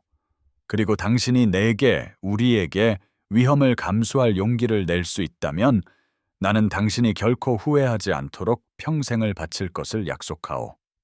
테라스 문은 어둠에서 벗어나는 정원을 보여주었다. 회색빛이 진정한 새벽으로 강해지면서 장미와 울타리가 모습을 드러냈다. 조지아나는 그들이 문턱에 서 있다는 것을, 그녀의 대답이 그녀의 미래 전체의 방향을 결정할 것이라는 것을, 그녀가 안전으로 현재 존재에 알려진 비참함으로 물러날 수 있거나 모든 방어를 뚫고 그녀가 숨겨둔 사람을 어떻게든 본 이 남자와 함께 완전한 불확실성 속으로 나아갈 수 있다는 것을 이해했다. 그녀는 편안함보다 진실을 소중히 여기도록 가르쳐준 아버지. 불편할 때에도 스스로 생각하도록 키워준 아버지를 생각했다. 그리고 그녀는 그가 지금 그녀를 볼 수 있다면 무슨 말을 할지 생각했다. 그리고 그녀는 갑작스러운 명료함으로 그가 그녀에게 용감하라고, 안전보다 연결을 선택하라고, 외로움을 보장하기보다는 실연의 위험을 감수하라고 말할 것이라는 것을 알았다. 네, 그녀가 말했다. 단어는 그녀가 예상했던 것보다 더 강하게 나왔다. 네, 세바스찬, 당신과 결혼하겠어요. 저는 이 무섭고 불가능한 위험을 감수하겠어요. 당신이 옳으니까요. 우리는 서로를 진정으로 보고 그것은 너무나 드문 일이어서 두려움 때문에 외면하는 것은 어리석은 짓일 거예요. 그녀는 그의 얼굴의 변화를 보았다. 안도와 기쁨, 그리고 더 깊은 무언가가 그의 얼굴에 넘쳐나는 방식. 그리고 그는 그녀를 팔에 안고 그의 자신감 있는 말에도 불구하고 그녀의 대답에 대해 얼마나 불확실했는지를 말해주는 격렬함으로 그녀를 껴안았다. 그들은 런던 위로 새벽이 완전히 밝아오는 동안 서로를 감싸 안고 그렇게 한동안 서 있었다. 마침내 안개가 걷히고 새로운 날을 맞이하는 도시가 드러났다. 조지아나는 가슴속에 무언가 자리 잡는 것을 느꼈다. 자신이 잃어버렸다는 것을 몰랐던 자신의 일부가 제자리에 들어맞는 것을. 세바스찬이 마침내 그녀의 얼굴을 볼 만큼 충분히 물러났을 때 그녀는 그의 눈에도 그녀와 같은 눈물이 맺혀 있는 것을 보았다. 그는 너무나 가식없는 행복으로 미소를 지었고 그녀는 어쩔 수 없이 따라 미소 지었다. 우리는 모든 사람을 경악시킬 거예요. 그녀가 말했다. 그녀의 목소리에는 두려움보다는 경이로움이 담겨 있었다. 그들은 우리 둘에 대해 끔찍한 말을 할 거예요. 그러라고 하시오. 그가 말했다. 그의 손이 올라와 그녀의 얼굴을 감쌌다. 그들이 원하는 대로 말하게 두시오. 우리는 진실을 알 것이오. 내가 당신을 선택한 것은 의무나 동정심 때문이 아니라 당신이 내가 만난 유일한 여자이기 때문이요. 내 자귀 이상이 되고 싶게 만드는 애쉬포드 공작이 아닌 세바스찬을 보는 여자. 그녀는 얼굴을 돌려 그의 손바닥에 입을 맞추었다. 동시에 자연스럽고 충격적인 친밀함을 느끼게 하는 부드러운 몸짓이었다. 그녀는 그 접촉에 그가 살짝 떠는 것을 느꼈다. 사랑해요. 그녀가 말했다. 단어들은 그녀를 놀라게 했다. 그녀는 그것들을 소리내어 말할 의도가 없었고 자신에게조차 완전히 인정하지 않았기 때문이다. 하지만 그것들은 사실이었다. 그녀는 깨달았다. 그들의 짧은 교제를 거스르는 방식으로 사실이었다. 워즈워스를 인용하고 내 의견이 중요한 것처럼 나를 바라보았을 때 왈츠를 추는 동안 당신과 사랑에 빠지기 시작한 것 같아요. 세바스찬의 미소가 넓어졌다. 그는 고개를 숙여 이마가 그녀의 이마에 닿을 때까지 그들 사이의 작은 공간에서 숨결이 섞였다. 나도 사랑하오. 그가 말했다. 그리고 나는 당신이 혼자 앉아 있는 것을 본 순간부터 빠져들고 있었던 것 같소. 다른 모든 사람들이 서로를 위해 연기하는 동안 너무나 고요하고 자제력 있게. 우리가 말하기 전에도 당신에게는 나를 부르는 무언가가 있었소. 그들 주위의 무도회장은 이제 아침 햇살에 완전히 보였다. 어둠이 부드럽게 했던 웅장함은 이제 거칠고 선명했다. 하지만 조지아나는 신경 쓰지 않았다. 밤의 마법이 새벽과 함께 사라지지 않고 대신 더 견고한 무언가, 그들이 진짜 무언가를 세울 수 있는 기초로 변했다는 것을 발견했다. 우리는 떠나야 하오. 세바스찬이 아쉬운 듯 말했다. 집안이 완전히 깨어나기 전에. 나는 당신을 내 누이 헨리에타에게 데려갈 거요. 그녀는 독립적인 정신을 가진 과부이고 우리가 결혼할 수 있을 때까지 적절한 보호자가 되어줄 거요. 조지아나는 고개를 끄덕였다. 실용적인 부분을 이해하면서도 일부는 이 무도회장에 영원히 머물고 싶어 했다. 서로를 선택한 순간에 갇혀 있고 싶어 했다. 하지만 그녀는 이제 다음에 올 것을 시작하고 싶었고 불가능한 하룻밤 사이에 어떻게든 그녀에게 필수적인 존재가 된 이 남자와 함께 불확실한 미래로 나아가고 싶었다. 그들은 런던 위로 새벽이 완전히 밝아올 때 틸리 무도회장을 떠났다. 세바스찬은 그녀를 깨어나는 집안을 통해 그의 대기 중인 마차로 안내하면서 조지아나의 팔꿈치를 단단히 잡았다. 그녀는 피로와 그들이 막 서로에게 약속한 것에 압도적인 현실감에 떨고 있었기 때문에 그의 존재에 감사했다. 미래는 촛불과 대화의 친밀함 속에 담겨 있을 때와는 다른 방식으로 갑자기 광대하고 무서워졌다. 그는 그녀를 직접 블룸즈버리에 있는 그의 누이의 타운하우스로 데려갔다. 외벽에 담쟁이 덩굴이 오르고 창문에는 이미 따뜻한 불빛이 빛나는 멋진 벽돌 건물이었다. 헨리에타 데쉬우드가 아직 드레싱 가운을 입고 검은 머리를 어깨 주위로 늘어뜨린 채 직접 문을 열었을 때 그녀는 조지아나의 구겨진 회색 드레스와 세바스찬의 지친 얼굴을 한 번 보고는 단 한마디 질문도 없이 둘 다 안으로 들여보냈다. 비록 그녀의 눈에는 그들이 말한 것보다 훨씬 더 많은 것을 이해하고 있음을 암시하는 예리한 지성이 담겨 있었지만 말이다. 1시간 안에 조지아나는 크림색과 장미색으로 장식된 손님용 침실에 자리를 잡고 헨리에타의 잠옷을 입고 세바스찬이 그의 누이와 개인적으로 이야기하는 동안 잠을 자라는 재촉을 받았다. 하지만 잠은 불가능했다. 그녀의 마음은 밤의 사건들, 세바스찬의 청혼, 그녀의 수락, 그녀가 동의한 것의 엄청남을 계속해서 되새겼기 때문이다. 그녀는 천장을 응시하며 누워 희망과 공포가 가슴속에서 싸우는 것을 느꼈다. 마침내 그녀가 그날 오후 늦게 침실에서 나왔을 때 차 냄새와 낮은 목소리의 중얼거림에 이끌려 그녀는 응접실에서 헨리에타를 혼자 발견했다. 그 공간은 조지아나가 다른 집에서 본 형식적인 응접실과는 너무나 달랐다. 모든 표면에 책이 쌓여 있었고 그림들은 마치 주인이 어디에 걸지 결정하지 못한 것처럼 벽에 기대어 있었다. 편안한 의자들은 전시용이 아닌 대화용으로 배열되어 있었다. 그리고 그 과부는 책을 읽다가 따뜻함과 날카로움을 동시에 담은 미소로 고개를 들었다. 내 동생이 모든 것을 말해 주었어요. 헨리에타가 서두 없이 말했다. 흔들리지 않는 손으로 차를 따르며. 그리고 나는 당신이 나의 완전한 지지를 받고 있다는 것을 알아주었으면 해요. 세바스찬은 몇 년 동안 반쯤 죽은 상태였어요. 진정한 참여 없이 삶의 형식만 따랐죠. 그리고 오늘 아침 몇 시간 동안 그와 이야기하면서 나는 우리 어머니가 돌아가신 이후로 본 것보다 더 많은 생기, 더 많은 진정한 감정을 보았어요. 조지아나는 그리 안정되지 않은 손으로 찻잔을 받았다. 그녀는 만약 결혼이 실제로 이루어진다면 그녀의 시누이가 될 이 여성을 연구하는 자신을 발견했다. 헨리에타는 아마 35살쯤 되었을 것이고 아름답기보다는 잘생겼으며 직설적인 회색 눈과 사회의 의견에 거의 신경 쓰지 않는다는 것을 암시하는 독립적인 분위기를 가지고 있었다. 하지만 몇 시간 안에 첫 속삭임이 마른 풀에 불이 번지듯 런던을 통해 퍼지기 시작했다. 하인들은 다른 하인들과 이야기했고 틸리가의 하인들은 공작이 이른 아침 시간에 돌아와 회색 옷을 입은 여자와 함께 떠나는 것이 목격되었다고 보고했다.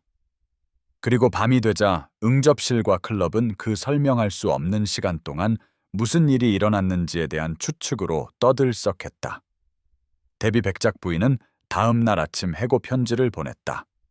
무거운 크림색 종이가 특별 전령을 통해 도착했고 조지아나는 헨리에타가 그녀 옆에 앉아 모든 차갑고 격식 있는 단어에 분노를 발산하는 동안 떨리는 손으로 그것을 읽었다. 편지는 걱정으로 얇게 위장한 도덕적 분노가 뚝뚝 묻어났다. 조지아나가 공작을 함정에 빠뜨리기 위해 고의로 버려짐을 조작했으며 그녀의 행동이 계산적이고 수치스러웠으며 데비는 자신을 철저히 구설에 오르게 하고 가문의 스캔들을 가져온 사람을 고용할 수 없다고 암시했다. 그리고 마지막 줄은 늙은 여인의 거미줄 같은 글씨로 추천서는 제공되지 않을 것이며 그녀의 몇 안 되는 소지품은 그녀가 받기를 원하는 곳으로 보내질 것이라고 알렸다. 조지아나는 그것을 구기거나 방 건너편으로 던지고 싶은 충동을 참으며 조심스럽게 편지를 내려놓았다. 그녀는 자신이 한 일의 무게가 어깨를 더 무겁게 짓누르는 것을 느꼈다. 추천서 없이는 다시는 말벗으로 일할 수 없었고 그녀의 생계 수단 전체가 하룻밤 사이에 파괴되었다. 만약 세바스찬이 마음을 바꾸어 그녀와 결혼하는 것이 하룻밤의 정직한 대화에 비해 너무 큰 대가라고 결정한다면 그녀는 회복할 방법 없이 완전히 파멸할 것이었다. 헨리에타는 그녀의 힘없는 손가락에서 편지를 가져가 깊어지는 혐오의 표정으로 그것을 읽었다. 그 여자는 위선자야, 그녀가 단호하게 말했다. 그녀는 당신의 위치가 바로 이런 종류의 상황에 취약하다는 것을 잘 알면서도 당신을 그 무도회에 데려갔어. 그리고 이제 그녀는 자신의 평판을 구하기 위해 당신을 버리는 거야. 마치 스캔들에 연루된 사람을 버림으로써 도덕적 우월감을 살 수 있는 것처럼. 그 말은 위로를 위한 것이었지만 조지아나는 그것을 완전히 받아들일 수 없었다. 그녀의 일부는 대비가 오를지도 모른다고. 세바스찬의 왈츠 초대를 수락했을 때 무의식적으로 무언가를 바라고 있었을지도 모른다고. 그녀의 상황이 어떻게든 더 조심하고 더 경계하고 세상에서 자신의 위치에 대해 더 현실적이지 않았던 자신의 잘못일지도 모른다고 생각했기 때문이다. 사회의 평결은 신속하고 가혹하게 내려졌다. 조지아나와 한 번도 이야기해 본 적 없는 부인들이 갑자기 그녀의 성격에 대해 열정적인 의견을 가졌고 세바스찬이 고의로 구설에 오르도록 주선한 계략을 꾸민 말벗에게 걸려들었다고 선언했다. 그것은 오래된 이야기. 무일푼의 여성들이 부유한 남자를 유혹하기 위해 자신의 재주를 사용하는 이야기라고 했고 세바스찬이 공작이라는 사실은 그런 것들을 먹고 사는 사람들에게 스캔들을 더욱 맛있게 만들 뿐이었다. 조지아나는 사회의 반응 온도를 측정하기 위해 특별히 다과회에 참석한 헨리에타를 통해 간접적으로 속삭임을 들었다. 그녀는 분노로 창백해져 돌아와 평생 유용한 일을 한 번도 해본 적 없는 여성들이 조지아나의 성격을 비난하면서 동시에 그런 적격한 상을 포착한 그녀의 성공을 부러워하고 있다고 보고했다. 세바스찬은 겉으로는 평온하게 첫 번째 소문의 폭풍을 견뎌냈고 아무 일도 없었던 것처럼 의회 의무와 사회적 의무를 계속했다. 하지만 헨리에타는 조지아나에게 그녀의 오빠가 개인적으로는 거의 표현하지 않는 분노와 싸우고 있다고 말했다. 친구라고 생각했던 사람들의 잔인함과 위선에 대한 분노, 혈통을 인격보다 중요하게 여기고 진정한 감정을 약점으로 비난하는 시스템에 대한 분노였다. 무도회장에서의 그날 밤 사흘 후 워딩 백작이자 세바스찬의 학창 시절부터 가장 친한 친구인 에드먼드 베넷이 찾아왔다. 조지아나는 두 남자가 세바스찬의 서재에 틀어박혀 있는 동안 빌린 침실로 물러났지만 집이 충분히 조용해서 닫힌 문을 통해서도 고조된 목소리를 들을 수 있었다. 에드먼드의 합리적인 중저음은 그녀의 위를 경련하게 만드는 해결책을 제안했고 대화가 진행됨에 따라 세바스찬의 반응은 점점 더 차갑고 단호해졌다. 그녀는 나중에 세바스찬 자신에게서 자세한 내용을 들었다. 그는 거의 통제되지 않은 분노의 선으로 굳어진 얼굴로 헨리에타의 응접실에서 그녀를 찾아왔고 에드먼드가 제안한 것을 서두 없이 그녀에게 말했다. 세바스찬이 조지아나에게 후하게 돈을 주고 런던에서 멀리 떨어진 조용한 시골집에 정착시키고 스캔들이 잠잠해지면 그의 지위에 맞는 사람과 결혼하라는 것이었다. 세바스찬, 합리적으로 생각하게. 세바스찬의 씁쓸한 회상에 따르면 에드먼드가 말했다. 그 아가씨는 아무것도 아니야. 유급 말벗이라고. 그래, 너희 둘이 함께 있었지만 이런 일은 신중하게 처리할 수 있어. 후한 합의금, 어딘가 조용한 시골집. 세바스찬은 얼음 같은 목소리로 그의 말을 막았다. 그녀의 이름은 조지아나고 그녀에 대해 존중을 담아 말하지 않으려면 내 집에서 나가게. 하지만 에드먼드는 끈질겼다. 세바스찬에 따르면 진심으로 걱정했지만 조지아나는 그 걱정이 그들보다는 그들의 스캔들이 그들의 전체 사교계에 어떻게 비치는지에 대한 것일 거라고 의심했다. 제발 진심으로 그녀와 결혼할 생각은 아니겠지. 에드먼드가 말했다. 스캔들이. 세바스찬은 그가 반복했을 때 조지아나의 눈을 따갑게 만든 말로 그의 말을 막았다. 스캔들은 사회가 인격보다 공허한 혈통을 더 중요하게 여긴다는 거야. 세바스찬이 그의 신념의 힘으로 떨리는 목소리로 말했다. 조지아나 같은 지성과 존엄성을 가진 여성이 아버지의 투자가 실패했다는 이유로 그림자처럼 살아야 한다는 것. 내가 실제로 대화할 수 있는 여성 대신 형편없는 피아노 연주가 가장 큰 성취인 어떤 공허한 사교계 초년생과 결혼해야 한다는 것. 에드먼드는 마지막으로 한 번 더 시도했다. 세바스찬이 따돌림을 당할 것이고 의회에서의 그의 위치와 영향력이 손상될 것이라고 경고했다. 세바스찬의 대답은 최종적이었다. 살아남거나 말거나. 그가 말했다. 하지만 나는 내가 10년 만에 찾은 첫 번째 진정한 행복을 내가 존경하지 않는 사람들의 좋은 평판을 지키기 위해 희생하지 않을 것이오. 조지아나는 헨리에타가 그녀에게 맞게 수선해준 짙은 푸른색 실크의 빌린 드레스를 입고 아주 조용히 앉아 세바스찬의 이야기를 들었다. 그리고 그녀는 가슴속에서 무언가 터져 나오는 것을 느꼈다. 그가 그녀를 변호했고 더 쉬운 길로 그녀를 버리는 대신 수십 년간의 우정을 걸었기 때문이다. 그녀는 그들 사이에 작은 테이블을 가로질러 그의 손을 잡았다. 친구를 이루셨군요. 그녀가 조용히 말했다. 저 때문에요. 아니요. 세바스찬이 정정했다. 그의 손이 그녀의 손을 따뜻하고 단단하게 감쌌다. 내 진정한 친구가 누구인지 알게 되었소. 차이가 있소. 헨리에타는 훌륭했고 개혁 성향의 귀족 몇몇은 개인적인 지지 메시지를 보내왔소. 편견만 가진 사람들이 아니라 실제 원칙을 가진 사람들이요. 그날 저녁 세바스찬은 오페라에 참석하자고 주장했다. 그의 의도를 명확히 하기 위해 고의로 공개적으로 모습을 드러내는 것이었다. 조지아나는 헨리에타의 또 다른 드레스인 짙은 푸른색 실크 드레스를 입었다. 약간 더 큰 사람을 위해 만들어진 것이 분명했지만 잘 맞았다. 그녀는 거울 속에서 낯선 사람, 스크루티니와 비난을 견뎌낼 수만 있다면 공작 부인이 될 기로에 선 여자를 보았다.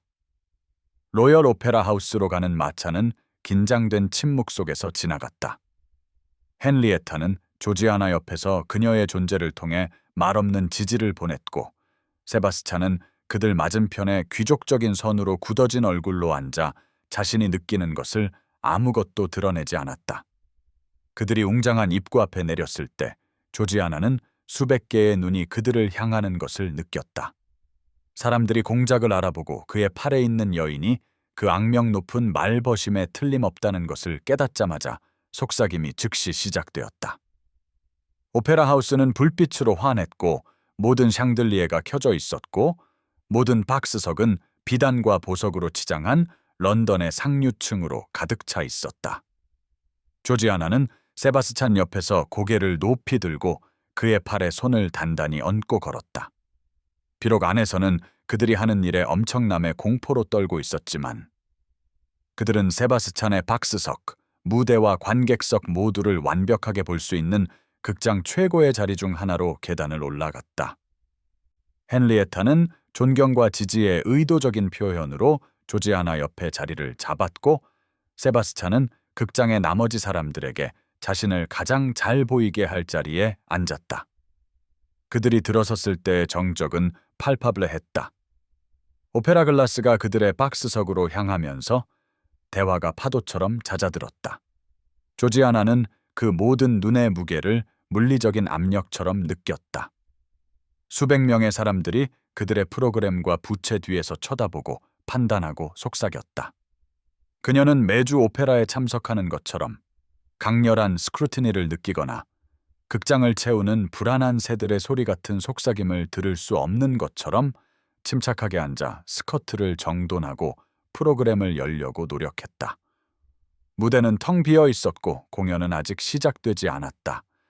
조지아나는 아무도 더 이상 무대를 보고 있지 않다는 것을, 진짜 드라마는 그들의 박스석에서 펼쳐지고 있다는 것을 역겨운 기분으로 깨달았다. 그녀는 필사적으로 도망치고 싶었지만 세바스찬의 손이 그들의 좌석 사이의 그림자 속에서 그녀의 손을 찾았다.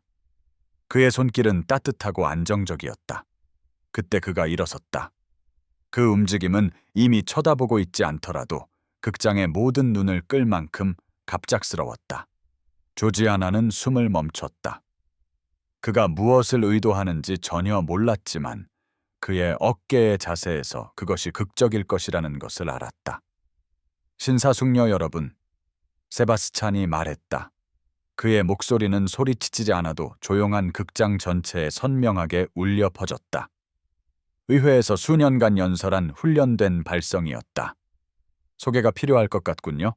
조지아나 페어팩스 양이 제 청혼을 수락하는 비범한 영광을 주셨습니다. 이번 주 일요일에 결혼 공고가 있을 예정입니다. 여러분의 축하를 기대합니다. 이어진 침묵은 절대적이었다. 수백 명의 사람들이 충격에 얼어붙었다. 조지아나는 세상이 살짝 기울어지는 것을 느꼈다.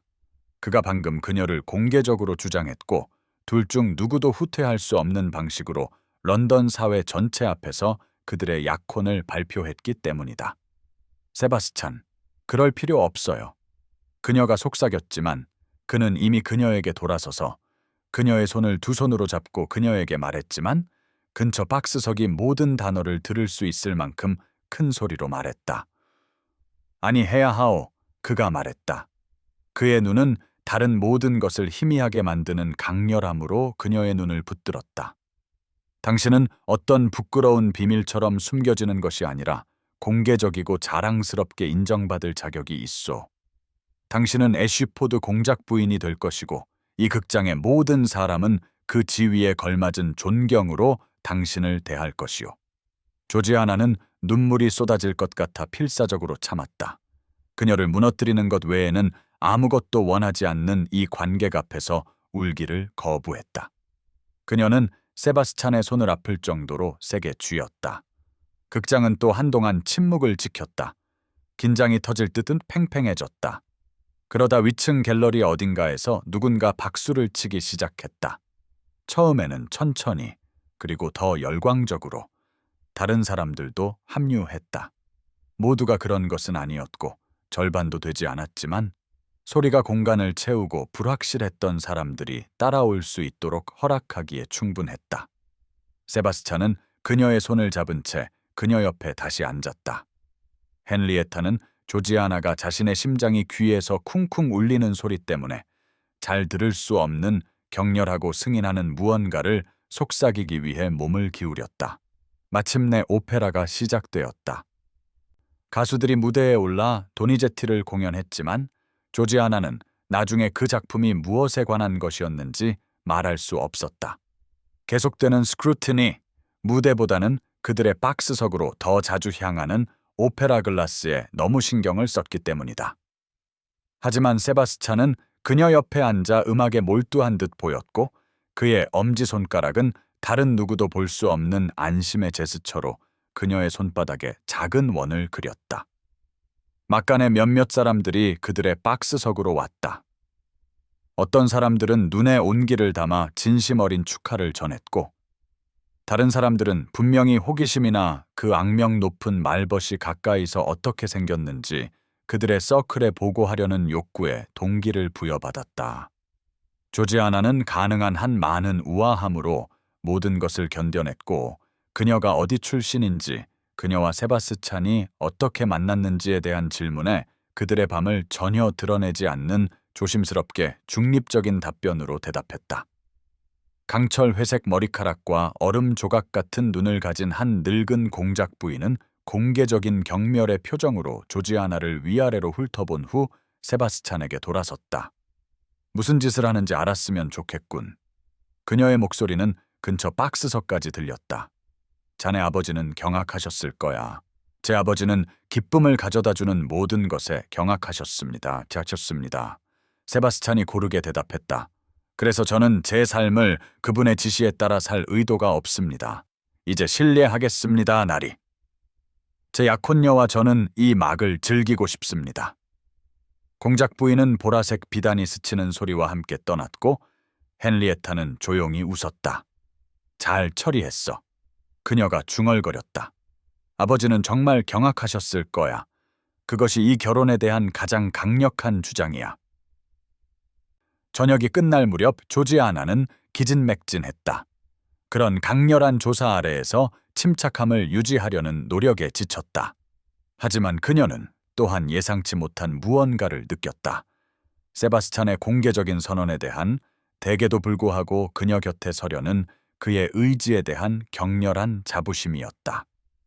그들이 헨리에타의 타운하우스로 돌아왔을 때 그녀는 예의상 그가 자신의 거주지로 돌아가야 함에도 불구하고 그를 떠나보내고 싶지 않아 그의 손에 매달리는 자신을 발견했다. 우리는 살아남았어요. 그녀가 부드럽게 말했다. 그의 누이가 조용히 위층으로 사라지는 동안 헨리에타의 현관에서 그와 함께 서서. 우리는 살아남았고 당신은 흔들리지 않았어요. 나는 결코 흔들리지 않을 거요. 세바스찬이 말했다. 그녀를 가까이 끌어당겨 맹세처럼 느껴지는 입맞춤을 그녀의 이마에 눌렀다. 우리는 함께 이 일을 겪는 거요, 조지아나. 다음에 무엇이 오든 우리는 나란히 맞설 것이요. 조지아나는 결혼식 날 아침 헨리에타의 손님방에서 창문을 통해 쏟아지는 햇살과 함께 축복처럼 그녀를 감싸는 놀라운 평온함을 느끼며 잠에서 깼다. 세바스찬이 오페라에서 공개적으로 선언한 후 3주 동안은 준비와 계속되는 스캔들, 그리고 그녀가 실제로 그와 결혼하게 될 것이라는 점진적인 깨달음의 연속이었다. 그것은 피로와 브랜디에서 태어난 열병 같은 꿈이 아니라 이 11월의 날을 향해 거침없는 기세로 펼쳐지는 현실이었다. 그녀는 헨리에타의 도움을 받아 일어나 목욕을 했다. 그 과부는 스스로 신녀이자 절친한 친구이자 맹렬한 보호자를 자처했다. 그리고 함께 그녀들은 조지아나에게 산가색 실크 드레스를 입혔다. 공작의 신부가 전통적으로 입는 정교한 드레스 대신 단순하고 우아했지만 깨끗한 선과 칼라와 소매단의 소박한 레이스 장식이 그녀에게 완벽하게 어울렸다. 그녀가 거울 속에 자신을 보았을 때 숨으려고 애쓰는 유급 말벗이 아니라 조용한 자신감으로 자신의 행복을 주장하는 여자를 보았다. 예식은 성 조지 예배당에서 열릴 예정이었다. 완전한 사생활을 원하는 세바스찬의 바람과 그들의 결혼을 법적으로나 사회적으로 합법적으로 만들어야 하는 필요성 사이의 타협점이었다. 마차가 런던 거리를 통해 그들을 데려가기 위해 도착했을 때 조지아나는 평온함이 약간 흔들리는 것을 느꼈다. 이것이 마지막 문턱이었고 이론적으로 안전한 곳으로 후퇴할 수 있는 마지막 순간이었기 때문이다. 그때 헨리에타가 그녀의 손을 쥐고 자신의 결혼식이 그녀를 얼마나 두렵게 했는지, 하지만 안정을 버리고 사랑을 선택한 것을 결코 후회하지 않았다라고 중얼거렸다. 조지아나는 세바스찬이 이미 가장 공개적인 방법으로 그의 헌신을 증명했다라는 것을 상기하며 자신을 다잡았다. 예배당은 웅장하기보다는 아늑했다. 스테인드 글라스 창문을 통해 아침 햇살이 비쳐 돌바닥에 무지개 패턴을 만들었고 모임은 작았다. 공작의 결혼식이라면 보통 수백 명이 모일 곳에 아마 30명 정도가 모였다. 사회의 많은 상류층 인사들은 마지막 반대의 표시로 참석을 거부했지만 그것은 더 이상 몇 주 전처럼 조지아나에게 상처를 줄 힘이 없었다. 하지만 참석한 사람들은 진정한 축하객들이었다. 물론 헨리에타는 앞줄에서 이미 행복한 눈물을 흘리고 있었고 조지아나가 놀랍게도 에드먼드 베넷도 그곳에 있었다. 그 백작은 2주 전에 세바스찬에게 사과 편지를 보내 결혼 외에 다른 것을 제안한 것이 잘못되었다고 인정했다.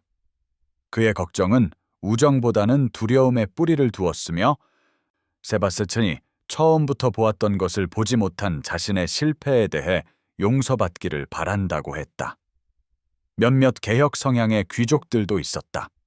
교육 계획에 대해 의회에서 세바스찬과 함께 일했던 남자들이었고 그들은 그의 비전통적인 결혼을 비난해야 할 스캔들이라기보다는 그의 원칙적인 성격에 또 다른 증거로 보는 것 같았다. 그들의 존재는 조지아나가 다른 사람이 어떻게 생각하든 신경 쓰지 않는다고 스스로를 설득하려 애쓰면서도 감사하게 여긴 존경심을 그 절차에 부여했다. 세바스찬은 제단에서 기다리고 있었다. 그가 돌아서서 그녀를 보는 순간까지 그의 큰 키는 긴장으로 뻣뻣했다. 조지아나는 그의 표정이 불안에서 경이로움으로 그리고 너무나 가식없는 기쁨으로 변하는 것을 보았고 그녀 자신의 눈에도 눈물이 맺히는 것을 느꼈다. 갑자기 통로를 걷는 것이 불가능하게 길게 느껴졌다. 그녀는 그저 그의 곁에 서서 그의 손을 잡고 신과 법과 사회의 눈앞에서 그들을 함께 묶어줄 서약을 말하고 싶었기 때문이다. 마침내 그녀가 그에게 다가갔을 때 그는 그녀의 손을 두 손으로 잡았다. 그의 손길은 따뜻하고 약간 떨렸고 그녀는 그가 그녀만큼이나 긴장했다는 것을 깨달았다. 그의 귀족적인 자신감에도 불구하고 그는 그녀가 마지막 순간에 마음을 바꿀까봐 두려워했다. 그녀는 그가 여기 있다는 것, 그녀가 확신한다는 것, 이제는 아무것도 그녀를 돌아서게 할 수 없다는 것을 안심시키기 위해 그의 손가락을 세게 쥐었다. 목사는 조용한 예배당에서 엄숙한 목소리로 예식을 시작했다. 서약의 시간이 되었을 때 조지아나는 세바스찬의 얼굴에서 눈을 떼지 않고 말했다. 그녀의 목소리는 오늘부터 좋든 나쁘든 부유하든 가난하든 아플 때나 건강할 때나 죽음이 그들을 갈라놓을 때까지 그를 가지고 지키겠다고 약속하면서 안정적이고 분명했다. 세바스찬의 목소리는 같은 말을 할 때 더 거칠었다. 감정이 사랑하고 소중히 여길 것을 이라는 구절에서 약간 흔들렸다. 그녀는 그의 눈에도 그녀와 같은 눈물이 맺혀 있는 것을 보았다. 둘 다 그들이 약속하는 것의 무게, 사회가 그들의 길에 놓은 모든 장애물에도 불구하고 함께 선택하는 삶을 충분히 알고 있었다. 마침내 목사가 그들을 부부로 선언했을 때 세바스찬은 그녀의 숨을 멎게 하는 부드러움으로 그녀에게 입을 맞추었다. 그는 그녀의 입술에 대고 오직 그녀만이 들을 수 있을 만큼 조용히 속삭였다. 마침내 내 것. 그녀는 미소를 지으며 정정했다. 우리 것. 그것이 진실이었기 때문이다. 그들은 이제 매일 서로를 선택하는 동등한 파트너십으로 서로에게 속했다. 결혼식 아침 식사는 메이페어에 있는 세바스찬의 타운하우스에서 열렸다. 조지아나가 이제 그녀의 집이 될 웅장한 건물에 처음 들어서는 것이었다. 그녀는 그곳이 그녀가 말벗으로서 방문했던 차가운 형식적인 공간과는 얼마나 다른지에 충격을 받았다. 세바스찬은 직원들에게 전시용이 아닌 편안함을 위해 모든 것을 준비하도록 지시했다. 손님들이 실제로 대화할 수 있는 작은 테이블들이 있었고, 진정한 연결을 방해하는 길고 형식적인 배열 대신이었다. 음식은 훌륭했지만 과시적이지 않았고, 전체적인 분위기는 의무감보다는 축하를 암시했다. 아침 식사 중에 에드먼드가 그녀에게 다가왔다. 그의 잘생긴 얼굴에는 진정한 뉘우침이 보였다. 그는 이전의 무례함을 인정하려는 듯한 형식성으로 그녀의 손에 절했다. 나리. 그가 그녀의 새로운 칭호를 조심스럽게 강조하며 말했다. 세바스찬에게 한 제 말에 대해 사과드립니다. 저는 편견이 판단을 압도하게 했고 당신에 대해 불친절하고 부정확한 방식으로 말했습니다. 저를 용서해 주시기를 바랍니다. 조지아나는 잠시 그를 연구했다. 그의 눈에서 사과가 진심이라는 것을 보았고, 그녀는 적어도 자신이 틀렸을 때 인정할 용기가 있는 사람에게 분노를 품을 수 없다는 것을 발견했다. 당신은 친구를 걱정해서 말했습니다. 그녀가 조용히 말했다. 제가 당신의 결론에 동의하지 않았더라도 그것을 비난할 수는 없습니다. 다시 시작합시다, 워딩경. 적이 아닌 동맹으로요. 그의 안도감은 팔파블하였다. 몇 분 후 세바스찬이 그들에게 합류했을 때 세 사람은 의회 업무에 대해 쉽게 대화를 나누었고, 조지아나는 에드먼드가 허세를 부리지 않을 때 실제로는 꽤 지적이라는 것을 발견했다. 그녀는 최근의 갈등에도 불구하고 세바스찬이 왜 그의 우정을 소중히 여기는지 이해하기 시작했다. 결혼 후 몇 주 동안은 적응의 연속이었다. 조지아나는 애쉬포드 공작 부인으로서의 새로운 역할을 배우는 동안 세바스찬은 결코 그녀를 감동시키지 않은 인내심으로 그녀를 지지했다. 점차 그토록 압도적으로 보였던 스캔들은 런던 사회가 그들의 주의를 끌 새로운 드라마를 찾으면서 희미해지기 시작했다. 18개월 후 조지아나는 공작 부인의 아파트에 있는 자신의 책상에 앉아 있었다. 그녀가 전형적인 귀족 공간의 차가운 형식성과는 전혀 다른 따뜻한 색으로 다시 꾸민 방들의 스위트룸이었다. 책과 필기구가 모든 표면에 편안한 무질서 속에서 흩어져 있었다. 그녀는 가정교사와 말벗들의 노동 조건에 대해 의회에 또 다른 편지를 쓰고 있었다. 그녀의 옹호 활동은 그녀의 결혼만큼이나 열정이 되었다. 오후의 햇살이 창문을 통해 비스듬히 들어와 방을 따뜻하게 했다. 그녀는 잠재적인 지지자들을 소외시키지 않으면서 상황의 긴급성을 전달할 정확한 단어를 찾는데 너무 몰두해 있어서 세바스찬이 그녀의 어깨 너머로 말할 때까지 그가 들어오는 것을 듣지 못했다. 이걸로 적을 만들 거라는 거 알지? 그의 목소리는 애정 어린 재미를 담고 있었다. 고용기관들은 말벗들의 절박함으로 이익을 얻으니까. 조지아나는 그녀를 진정으로 봄으로써 그녀의 삶을 변화시킨 이 남자를 올려다보았다. 그녀는 여전히 때때로 자신을 놀라게 하는 맹렬함으로 미소를 지었다. 그럼 적을 만들겠어요. 그녀가 말했다. 저에게는 이제 공작의 보호가 있어요. 그것을 선한 일에 사용하지 않는다면 비겁한 사람이 될 거예요. 세바스찬은 그녀의 관자놀이에 입을 맞추기 위해 몸을 숙였다. 그의 손이 오랜 친숙함을 말해주는 무심한 친밀함의 제스처로 그녀의 어깨에 놓였다. 이것이 내가 당신을 사랑하는 이유요. 그가 중얼거렸다. 우아함과 예의 아래에 숨겨진 그 강철 같은 척추. 그녀는 그의 등에 기대어 고개를 기울여 그의 눈을 마주쳤다. 당신이 이 괴물을 만들었어요. 그녀가 지적했다. 만약 당신이 순종적인 사교계 초년생과 결혼했다면 그녀는 쿠션을 수놓고 있었을 거예요. 개혁을 선동하는 대신 당신과 사랑에 빠질 분별력이 있었던 것에 신께 감사하오. 세바스찬이 말했다. 그의 손이 그녀의 어깨에서 움직여 아직 공개적으로 발표하지는 않았지만 둘 다 적절한 주의와 함께 기쁨으로 가득 채운 그녀의 거의 보이지 않는 배의 곡선에 부드럽게 놓였다. 5월에 시즌 개막 무도회가 열렸다. 아이러니하게도 펜버턴 타운하우스에서 열리는 화려한 행사였다. 조지아나가 거의 2년 전에 버려졌던 장소와 같은 가문의 연례 무도회였다. 그녀는 헨리에타의 도움을 받아 짙은 진홍색 실크 드레스를 입었다. 그녀가 말벗이었을 때는 상상도 할 수 없었을 옷이었다. 애쉬포드 에메랄드가 그녀의 목과 귀에 있었는데 세바스찬의 어머니의 것이었던 보석이었고 그가 결혼식 날 밤 목걸이를 채워주면서 약간 떨리는 손으로 그녀에게 선물했다. 그녀는 거울 속에서 변화된 여자를 보았다. 더 이상 회색 옷에 숨지 않고 진정으로 보여지고 가치 있게 여겨지는 데서 태어난 자신감으로 세상에서 자신의 공간을 주장하는 여자였다. 세바스찬이 그녀를 아래층으로 에스코트하기 위해 왔을 때 그의 표정은 그가 그 변화를 또한 보고 전적으로 승인한다는 것을 분명히 했다. 그들이 들어섰을 때 무도회장은 불빛으로 환했다.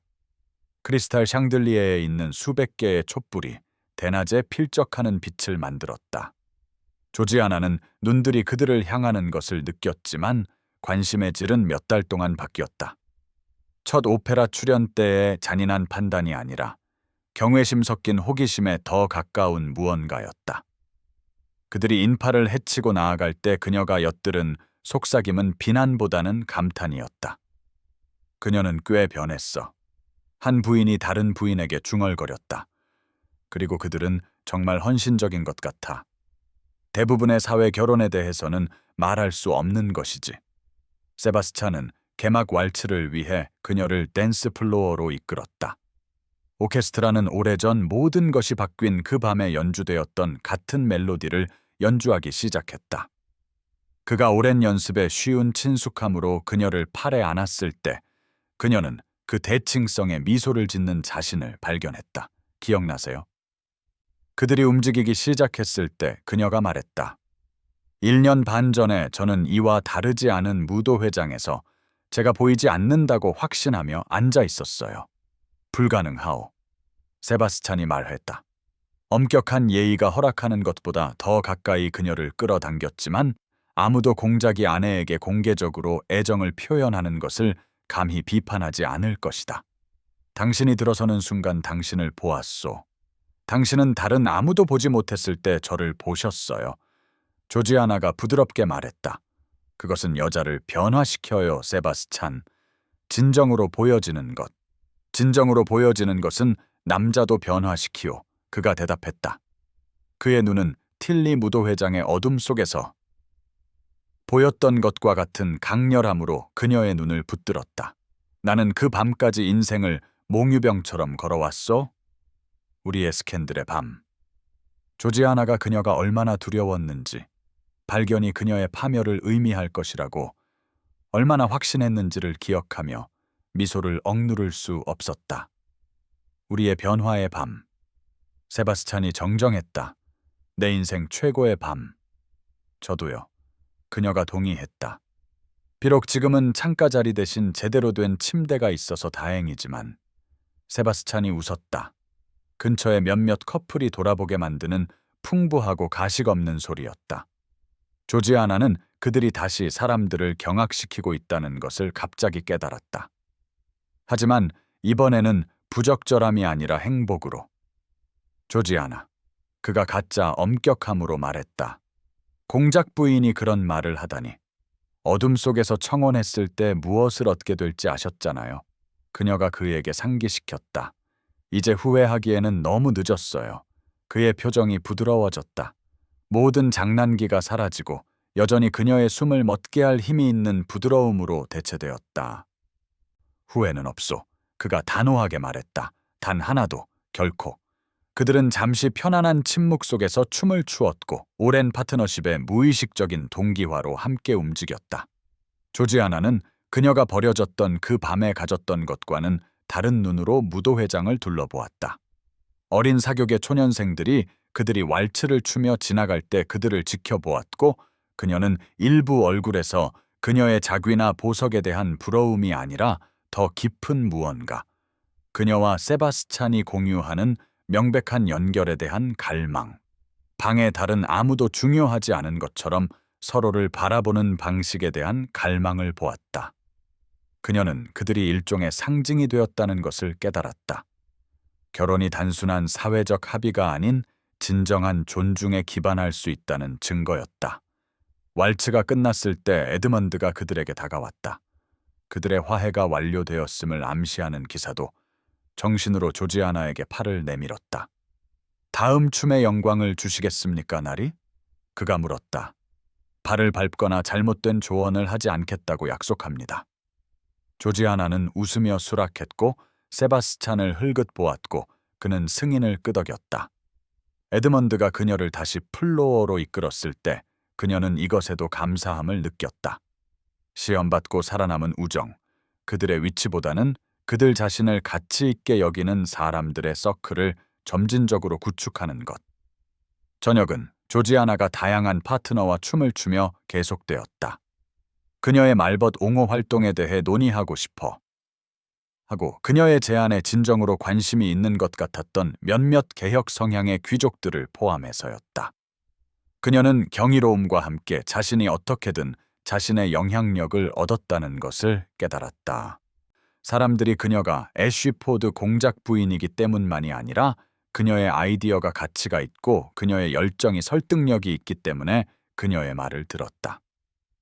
헨리에타는 자정 무렵 그녀를 찾아 조지아나의 거의 보이지 않는 상태를 아는 듯한 눈길로 그녀의 손에 레모네이드 한 잔을 쥐어주었다. 쉬어야 해요. 그녀가 조용히 말했다. 몇 시간 동안 서 있었잖아요. 괜찮아요. 조지아나가 그녀를 안심시켰지만 그녀는 참여하기보다는 관찰할 수 있는 조용한 구석으로 물러날 핑계에 감사했다. 그 유리한 지점에서 그녀는 방 건너편에서 여러 의회 동료들과 깊은 대화에 빠져 있는 세바스찬을 보았다. 그의 얼굴은 그들의 결혼 전에는 결코 볼 수 없었던 방식으로 생기가 넘쳤다. 그녀는 그들의 파트너십이 그녀를 변화시킨 만큼 그를 변화시켰다는 것을 알았다. 그는 자신의 정치 활동에서 새로운 목적을 찾았고 교육 개혁을 지지하고 여성에게 더 많은 법적 보호를 제공할 조치를 주장했다. 그의 동료들은 그의 비전통적인 결혼에도 불구하고가 아니라 어떤 면에서는 그것 때문에 그를 존경했다. 원칙을 위해 관습에 도전하려는 그의 의지에서 그의 입법 노력으로 이어지는 자질을 보았다. 새벽 1시쯤 세바스찬이 그녀를 데리러 와서 팔과 가장 따뜻한 미소를 제공했다. 집에 갈까요? 그가 물었다. 그리고 집이라는 단어는 결코 더 달콤하게 들리지 않았다. 그것은 그들이 함께 삶을 구축한 타운하우스를 의미했기 때문이다. 그의 코트가 그녀의 서재에 있는 의자에 걸쳐져 있고 그의 책이 테이블 위에 그녀의 책 옆에 놓여 있을 곳. 그들이 함께 계단을 올라가 서로의 마음뿐만 아니라 몸도 잘 아는 커플들의 쉬운 열정으로 사랑을 나누기 위해 침대에 쓰러질 곳. 그들은 작별 인사를 하고 시원한 5월의 밤으로 나섰다. 마차가 메이페어로 짧은 거리를 데려다주기 위해 기다리고 있었다. 세바스찬이 그녀를 안으로 들여보내 주었을 때 조지아나는 펜버턴 타운하우스의 환한 창문을 돌아보며 어두워지는 무도회장에서 버려지고 보이지 않게 앉아 있었던 그 11월의 밤 이후 얼마나 많은 것이 변했는지 생각했다. 그녀는 변했지만 사회가 그런 것을 측정하는 방식으로는 아니었다. 가난에서 부로, 무명에서 저명으로가 아니라 보이지 않음에서 보여짐으로, 고립에서 파트너십으로, 살아남는 것에서 진정으로 사는 것으로. 마차가 떠나고 세바스찬이 그녀를 그의 옆으로 가까이 끌어당겼을 때 그녀는 그녀의 배에 작은 융기에 손을 얹고 그들이 함께 구축하고 있는 미래를 생각했다. 매일 서로를 선택하는 동등한 결혼을 보며 자랄 아이, 가치가 상황이 아닌 인격에서 온다는 것을 배울 아이. 그녀는 안정과는 아무 상관없고 정확히 그녀가 누구인지 때문에 알려지고 사랑받는 것과 모든 관련이 있는 평화를 느꼈다. 런던의 거리는 마차 창문을 지나갔다. 오래전 그 밤처럼 낮은 곳에 안개가 끼기 시작했다. 세바스찬은 그녀의 머리카락에 입을 맞추고 그가 그녀를 얼마나 사랑하는지, 그녀가 그를 구한 만큼 그가 그녀를 구했다고 중얼거렸다. 조지아나는 어둠 속에서 미소를 지었다. 그것이 사실이라는 것을, 그들이 살고 있던 반쪽짜리 삶에서 서로를 구출했다는 것을, 그들의 버려짐의 밤이 매일 더 강해지는 사랑의 기초가 되었다는 것을 알았다. 마침내 그들이 집에 도착하여 손을 잡고 함께 계단을 올라갔을 때 그녀는 그들을 함께하게 한 그 밤을 마지막으로 한 번 돌아보며 그 무도회장에서 그녀의 버려짐을 조율한 어떤 섭리의 조용한 감사를 속삭였다. 그것 없이는 그녀는 결코 발견하지 못했을 것이기 때문이다. 보여지는 것, 진정으로 보여지는 것이 한 사람이 다른 사람에게 줄 수 있는 가장 큰 선물이라는 것을. 그리고 진정한 인식 위에 세워진 사랑은 어떤 스캔들, 어떤 희생, 어떤 위험도 감수할 가치가 있다는 것을. 그것은 상황뿐만 아니라 영혼을 변화시키고 숨겨져 있던 것을 드러내고 어둠이었던 것에 빛을 가져다 주며 두 외로운 사람으로부터 사회의 속삭임이 기억 속으로 사라진 후에도 오래도록 지속될 파트너십을 창조하기 때문이다.